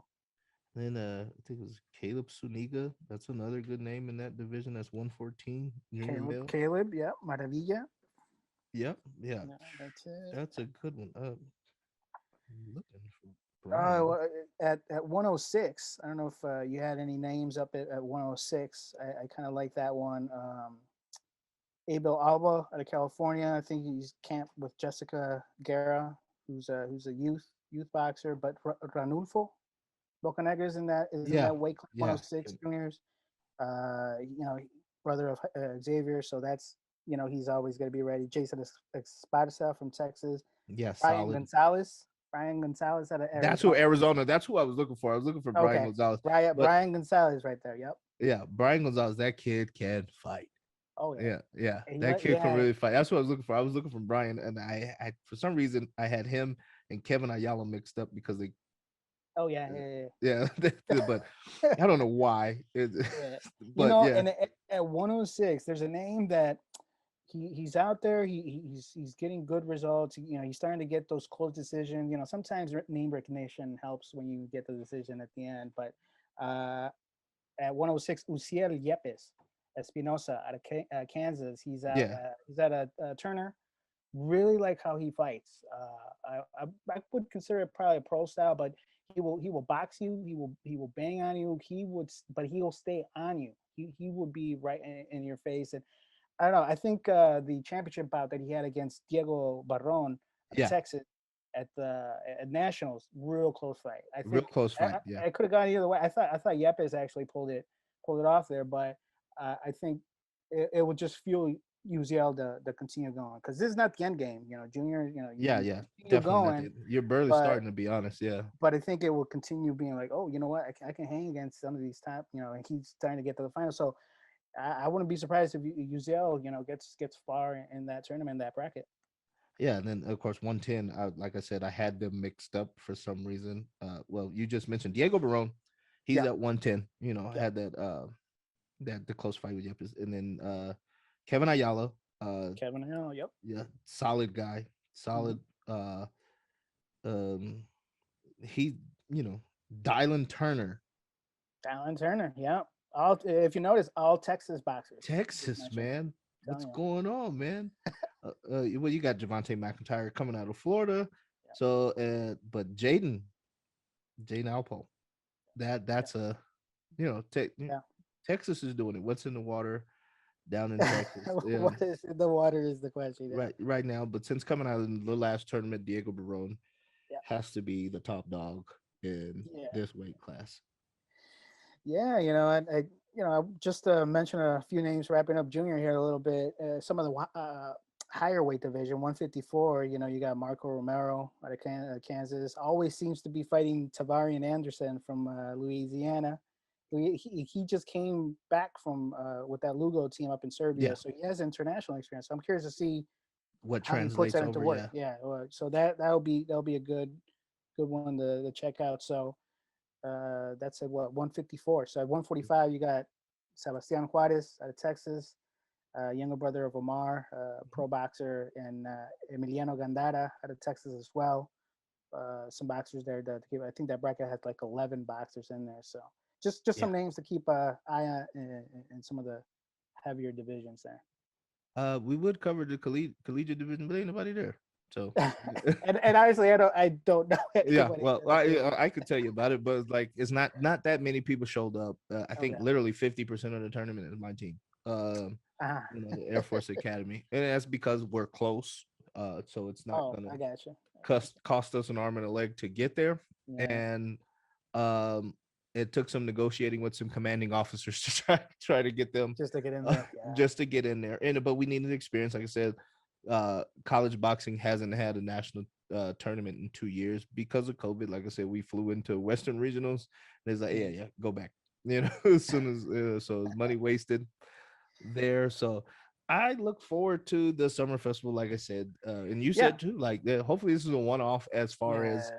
trying to get it. I know what USA Boxing is trying to do. We got to get Right. people back in the ring. Got to get them back boxing.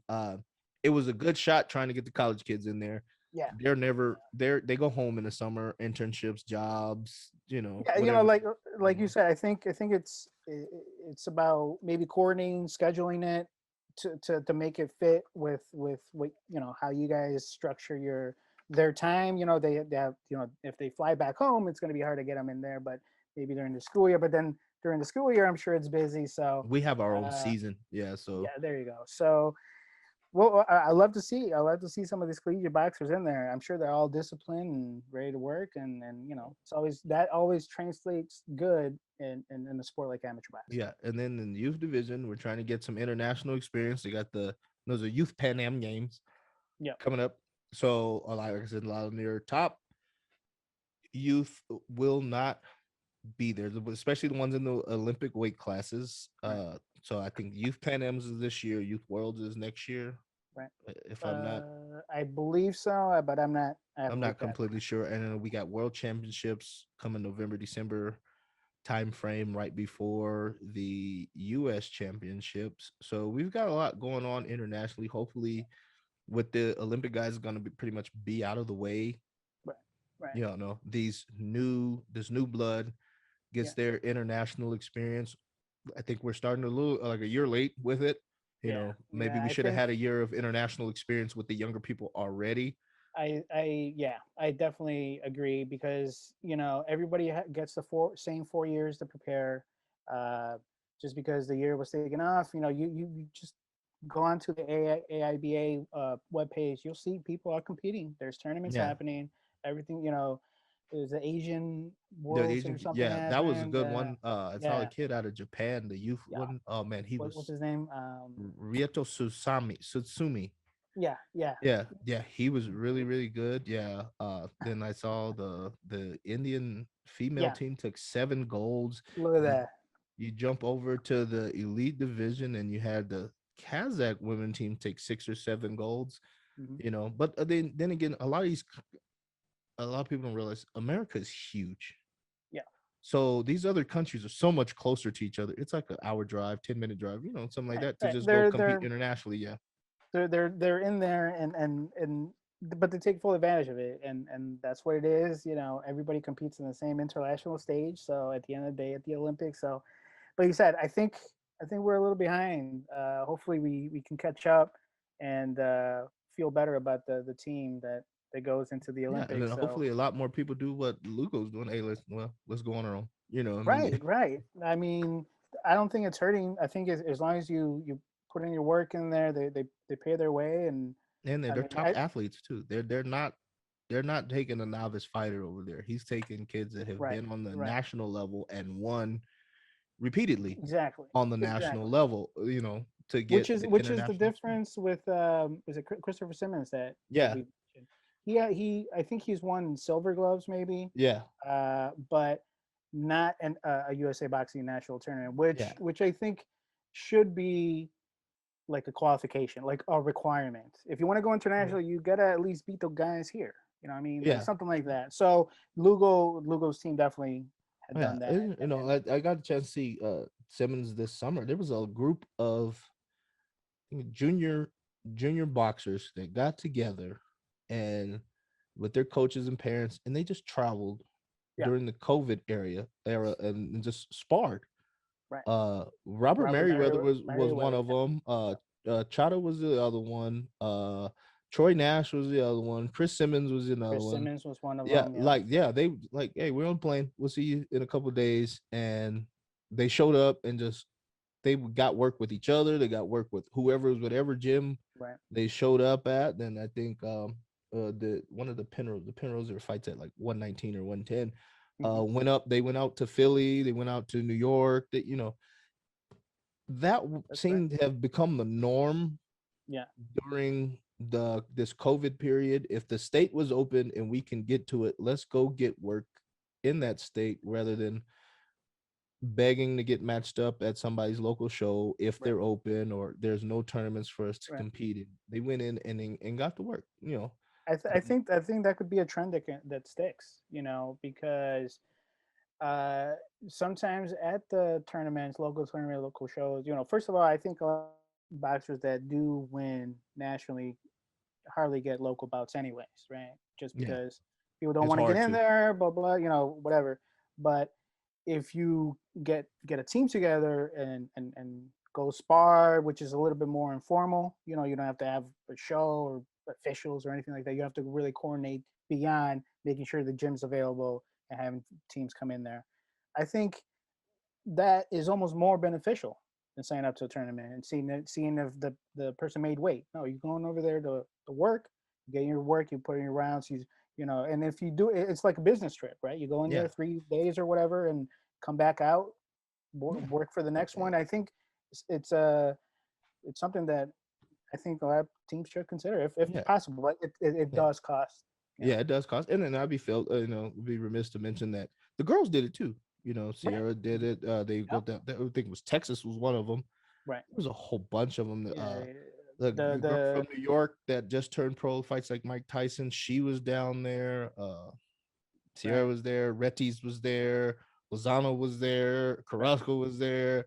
Like they were loaded, and then it turned out they turned around, went to Soul City for one. Right. Soul Uh, City had one. I mean, yeah, Team it was Cartel always, always, yeah, they're always working. Oxon Yeah, Hill. They're always traveling if it's 1-2 days or whatever.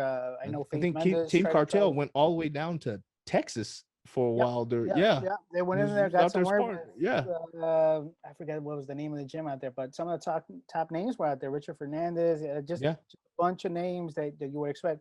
Point and work with Team Cartel, which is loaded with top top national. guys. Yeah, So that's awesome. I think that, like I said, I think that's more beneficial for the boxer, right? The boxer is the one that's learning. The coaches, they're always learning tactics of how to do things anyways too. They're the coaches always are learning as feeding well. off each other too. Yeah, Exactly, they're learning and exactly. feeding off Oh, each other. this coach did this, the whatever. They're always loading up their toolbox with something new, and the boxers, you can't say it enough. I think the work benefits them, and it's in a like I said. I think being in an informal environment helps too. After the round, you can chat, you can talk, you can make these bonds, and then you know they'll get together shortly thereafter to do something. Maybe not the whole team itself, but a couple of boxers that maybe that are in your weight class. It would be something more consistent that ultimately would create better polished, better boxers that would win at the national level. And then, you win the national title at December, you get to compete overseas. So I think it just benefits the whole cycle. It gives the U.S. just better boxers, which is the ultimate goal, right? To compete not only nationally but internationally. People, we want medals. We want to be at the podium, which is what USA's boxing targeted. Well, any amateur boxing organization should be, is to get medals and be at that podium. Yeah, so which is really cool. They not to mention they did get some international sparring here. I think it was Oh, yeah. Jordan showed up, Philippines showed up, Australia. Australia showed up. So they had some test matches, I think yesterday or something like Oh, that. man. For the record, the OTC is closed. Everybody's training at a hotel here. It's a Hotel Elegante. So it's really cool. I think, like I said, where you're behind Yep. getting the new guys the Yeah, international cool. work, you know. Right. Hopefully it doesn't shoot us in the foot Right. when it's time to go, where we missed that whole year of getting on the road. Right. A lot more goes into just fighting internationally, despite the international style. It's logistics. Yeah. Yeah. True. True. What are True. we going to eat? Because some of the food they put out is like, I ain't gonna eat that. You know what I mean? Like, Yeah, uh, no, yeah, it's that whole army behind the yeah, tournament to make it happen. A lot of people were up in arms when the Americas qualifier was canceled. Oh, what now? Taking it away from the boxers? How come they can't schedule something? I'm like, the Olympics are in 2 months. Like, yeah. how are you gonna create this tournament in a different country? Because I believe Argentina is the one that had the Or issue yeah, with it. So you're gonna pick a different country and do it in a couple of weeks? No, it no. takes an army to make it happen, and a lot of people There's just so just many don't want to hear moving it. parts. Yeah, it's so many moving parts. You got to get visas. You've got to do a lot of stuff. Yeah, the Yeah, it's just to do that. You know what I mean? Maybe we should host a few more. yeah, That might be a that thing. The dual camps, the joint, three-way camps, stuff like that. There's some smaller tournaments that used to go off. There used to be the Cheo Ponte tournament in Puerto Rico. Used to be one okay. where we get some experience. There'd be the Ken Golf tournament in Canada. Was another one where we get some international experience. There used to be a Six Nations Cup. There's a lot of things that just kind of fell off where we could get some experience. So maybe dual meets or things where we host on our soil. Right. We are the biggest, most powerful, richest country in the world. Yeah. Maybe we should What do was more of it. what was the last one that was hosted? AMC, or what was it called? I don't remember. It was something that it was an international tournament here. I think it was when Otha Yeah, Jones III was still boxing. Lorenzo Simpson was still, an yeah, amateur. yeah. I remember that one. And then there I was forget. another Was one. that? Yeah. I forget the name of that one, but yeah. And then there was some dual meets we had. Remember there was one where they did it on the Yeah. bridge in Pittsburgh. I want to. Yeah. They did. Well, no, that was in Canada, right? America or the U.S. and Canada did a duel, but I think it was They in dual, Canada. I can't remember. yeah. Dual meets used to be a thing. They used to be televised. I used to watch. I still watch them. Go back and see all the '80s bout dual Right. meets with Cuba. You know what I mean? Yeah, look at that. They had, I don't know if you saw, there was a like a pro-am per se. It was a Cuban amateur boxers came over to Mexico Yeah, I just watched that. to Yeah, you watch that. So yeah, I mean, it was against pro boxers, but yeah. it did Because have, they've done that WSB type thing before. So yes, it's that's another thing that has anything disappeared. to put them, put the emphasis on boxing and doing all that would be Oh yeah, excellent. and then we had a name that we didn't mention in any of these tournaments, and it was I was under the impression that she was going pro because Who's that's it? what it looked like, but it was Sorry, Mo. Roxy Verduzco. Uh, Oh yeah. it turned out it wasn't her pro debut; it was her debut as a pro promoter, which was cool. Like I was Right. like, oh, she's going pro, but she Right. fought in the pro am amateur side. I really thought the way it was set up it was like, oh, she's Yeah. gonna go pro, but no, she Yeah. fought an amateur fight. She's still in the amateurs as far as my understanding. Right. But she debuted as a professional promoter. I really thought she was going pro. So that's a name I just didn't mention whatsoever. She fought in Olympic trials, won a She lot of. did. She She's won did. some Yeah. international stuff, which Yeah. we might benefit from her coming back to because she has some international medal experience. I think at the youth division. Definitely. But yeah, I really thought she would. I thought it was over. She was pro, but it Yeah. turns out, No. yeah, this is pro I am. I came across a little trailer or a little clip or whatever on that. I think actually, her mom messaged me the video or something, and I saw it, and you thought, oh wait, she's gonna go pro? Like what's going on? But then I did see that A, she's promoting, and then B, it was going to be like an exhibition bout as an amateur, which is what I wanted to clarify. But so I didn't know it was going to be in like an amateur type bout at this pro show, but the big emphasis was on her As a promoting promoter. company. Yeah, like She's going to be a powerhouse regardless if she remains an amateur for a little while or not.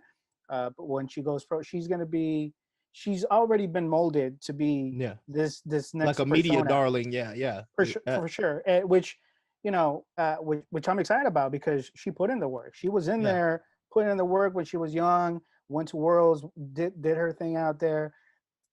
Nationally, was doing her thing all the time. So she's putting the work. She's been the one that's doing there, which is a great to have when you do become Yeah, a couple other bigger than names that. we didn't get a chance to mention, or because we didn't see them. Daisy Bamberger, Daisy didn't see, Bamberger, yes. yeah, didn't see her name. Another one, Lupe Gutierrez, Gutierrez, yep. didn't see her name. So it's but I know Lupe. I think she's going to the army or something like that. Gonna fight W Yeah. Cap, uh, Oh, okay. which is awesome. With a great team, Coach Charles Leverett, two-time Olympic coach. You got Chris Downs, Olympic qualifier in 2008. Those are your coaches. They just produced another one in Naomi Graham. So this might be the program. A lot of girls should look at this program because the money's not there yet in the pros. Why not go where you got a career, a job, some education opportunities, and they fund all your tournaments? Oh, so Yeah. that's a good one. But yeah, that's where Lupe is. I don't know where Daisy Bamberger is. That's a You name know I what? was looking forward to seeing. Yeah, I didn't see her name, but I keep in touch here and there with Mario, Daisy's dad, and they're working, they're staying ready. So it's just a matter of with COVID pretty much put everything just you know everything just kind of Out of went whack, yeah. all over the place. So, but she was had a lot of good momentum, had beat Jalicia Dominguez and at JOs, had a tough fight with Ariana Carrasco, but had a good tournament overall. Not to diminish that, but you know that's kind of like the rivalry, I guess, per se, that I wanted to see. I wanted to see how Daisy and Ariana could continue to. I think we're much bigger than her now. Like Yeah, Mari's a not big yeah. kid, That yeah. was what 2019. I tell Renee, you're the biggest Mexican I ever seen. This guy's huge. And then Ari's huge as well. She's super tall, you know what I mean? So yeah, Right, that one for one. 132, I was looking forward to it too. And then like Ari It didn't grew, happen. Daisy kind of stayed a little around. Yeah, I'm not sure. I, Yeah, because I don't. I think I she want to just say fought a little lower, maybe she 25, did. you know. Yeah. I know she fought at a show, Iowa, I think it and was. or Idaho, or one of Idaho, one those of those. Yeah. spots. And but I don't recall what division she did compete. I don't think But she came out with W, but no, and I think the girl Mendoza was the girl she fought, I believe. Alyssa Mendoza. Yep, Yeah, out of which Idaho. typically is 119. So Yeah, they might or have met in the middle. maybe or 125. I think I might have seen her, Alyssa. She But might have been. anyways, Yeah. So yeah, they're anyway, fought it's close in weight. I mean, that would have been a great. I didn't get to see the matchup or anything like that, but that would have been good to see, just kind of where she's at. Where her time. Because you need some of those spots just to see where your timing's at. What this. Just kind of how everything's going after not competing for so long. Yeah. But so she's doing. She's still there. She traveled to Idaho. No, it's not like you have to travel there, but you want to get in the Nobody bout, wants you to want to do it. travel there. Yeah. You want to go over there, compete. And so, which is something I like to see because, like I said, the end goal for everybody's not the same. So I don't know what they're brewing, but I know that she's staying ready, which is what you want to see. So are you going out to Lubbock? No. I just just things don't plan. I with 2020 being just how it happened. Right now, unfortunately, I'm just busy with my day job, right? Yeah. And just gotta stick with that because yeah, I got a family and And two kids. yeah, and I know you're going to be watching a lot of bouts. I think you watch as many bouts as the coaches do. So Yeah, yeah, I watch a ton. I make it a point to watch a ton, and because I want to be informed. When I watch yeah, something, I want to at least know where I'm coming from a little bit yeah, and see what's going on. But I know you are right. You're gonna be yeah. out I'm there I'm going for with collegiate division. I've got my son Terry Green. I got Jocelyn Olaya Munoz. I've got Ariana Carrasco, Victoria McAuliffe, uh, Sierra. I'm gonna be in Sierra's corner this go around.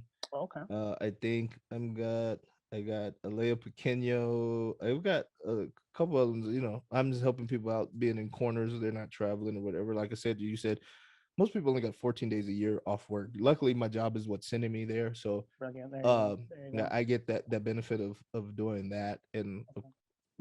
so I want to Yeah, do some interviews while I'm there. I don't know. First of all, I am not very technology savvy, so if I can do an interview while I'm there, I will. right. I Okay. I assume I'm gonna have a pretty busy tournament. I Yeah. am not completely sure yet, but I assume I will.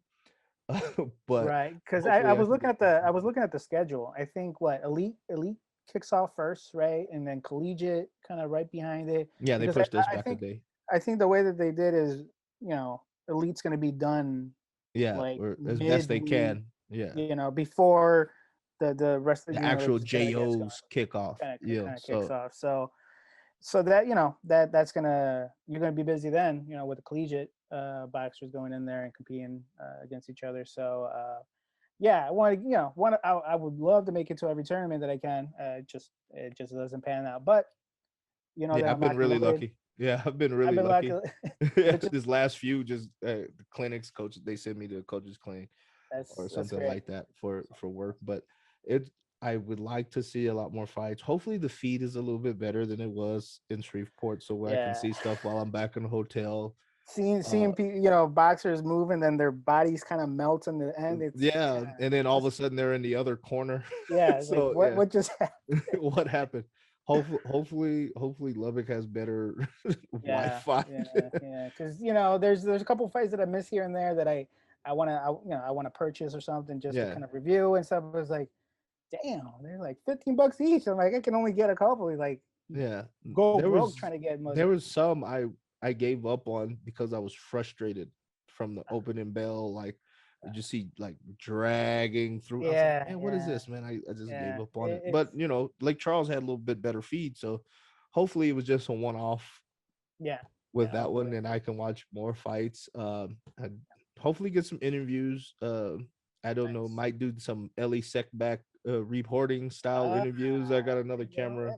Hey. Maybe I can do, or hit them on Zoom in their room or whatever. Hopefully we can do that. Hopefully we get to talk again soon post Yeah, tournament. yeah, Uh, yeah. I mean, I'm gonna, this is like what. post tournament, post Golden Gloves, because it's still Yeah, for oddly it's Golden Glove season, which should have been done yeah. either beginning of summer, end of May, When uh, is the tournament? Because I know it's in August. Tulsa, but it's Yeah, in it's August. it's in August. So this is Golden Glove season. Right. So which is Right. Yeah, you we got a should lot have of been leads done going. with already. I'd like to talk post summer festival JOs Right. Golden Gloves. That should be interesting. Golden Right. Gloves is one of the few tournaments you got to qualify all the way through still. Yeah. And I believe JOs is the other tournament, but this year it's kind of more of an open registration, even though some LBCs sent a representative through their own regional type Hmm. qualifier, um, Right. Right. yeah, I think that's why But everybody likes gold JOs is because hey, I had to work to get to it. which makes a whole lot of sense. I think it gives that tournament that much more when you do get that medal at the end. When you are the one who's like, I had to go through this and this Yeah, state to get to regionals, this. nationals. Yeah, state You know what I regionals, mean? nationals. So It's a little bit more, you know, uh, Letterman jacket type thing. Like you put that on yeah, your side. because you earned that one. So You got anything else coming up here? I know I've been watching your Up Next series. I like that. right, yeah. I like the Up Next series because it's always been like the Olympic year and the next is when you see a lot of the top dogs hang up the headgear Right, and go to the paid ranks. right, right, Um, I really like this series. Seems like more than usual are doing it right now. right. It's when 3 rounds got popping, it was because you know when you get into USA Boxing's kind of site, Mhm. like you'll be out there. Your name will be pop out here and there.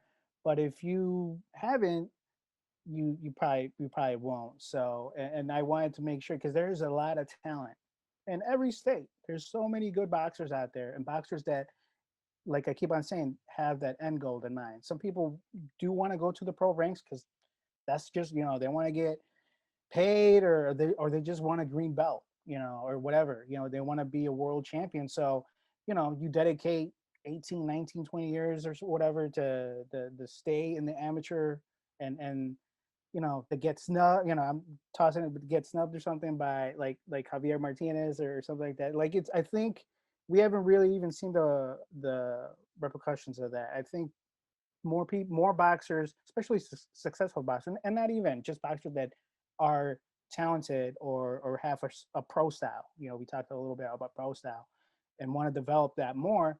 Why not put your time into developing that pro style? If the amateurs is not where you're gonna really focus on, because training is got to be different.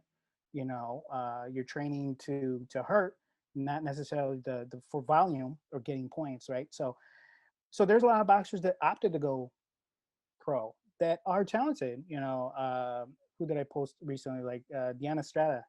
Mhm. She went overseas, got some international experience, was really active nationally, but said, gonna go. She did the. I don't even know if she did the Olympic trials or not, but then she decided to go pro, and it's just our way to kind of like follow them beyond. The emphasis for 3 rounds was amateur boxing, but it's like, well, these boxers grow up, right? Yeah, They they do grow up eventually. and Yeah, and, they and eventually grew up. Yeah, they eventually grow up, and some of them do go pro. Not everybody does go pro, but yeah, we like to the it's just a way to kind of keep in touch yeah. with some of And those there's boxers that some we've younger highlighted ones. before. Some younger ones went pro. The kid out of Oregon, Miko Arnold, went pro.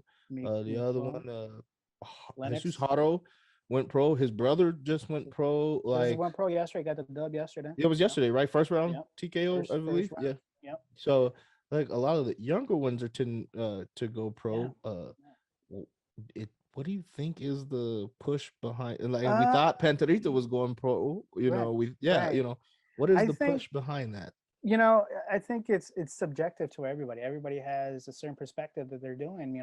Like you said, you pointed a couple of good scenarios of what's happening bes- behind people not competing anymore, right? Even if they are successful because jobs or whatever. I think some of that could happen, but some I think are maybe don't like the amateur game that much.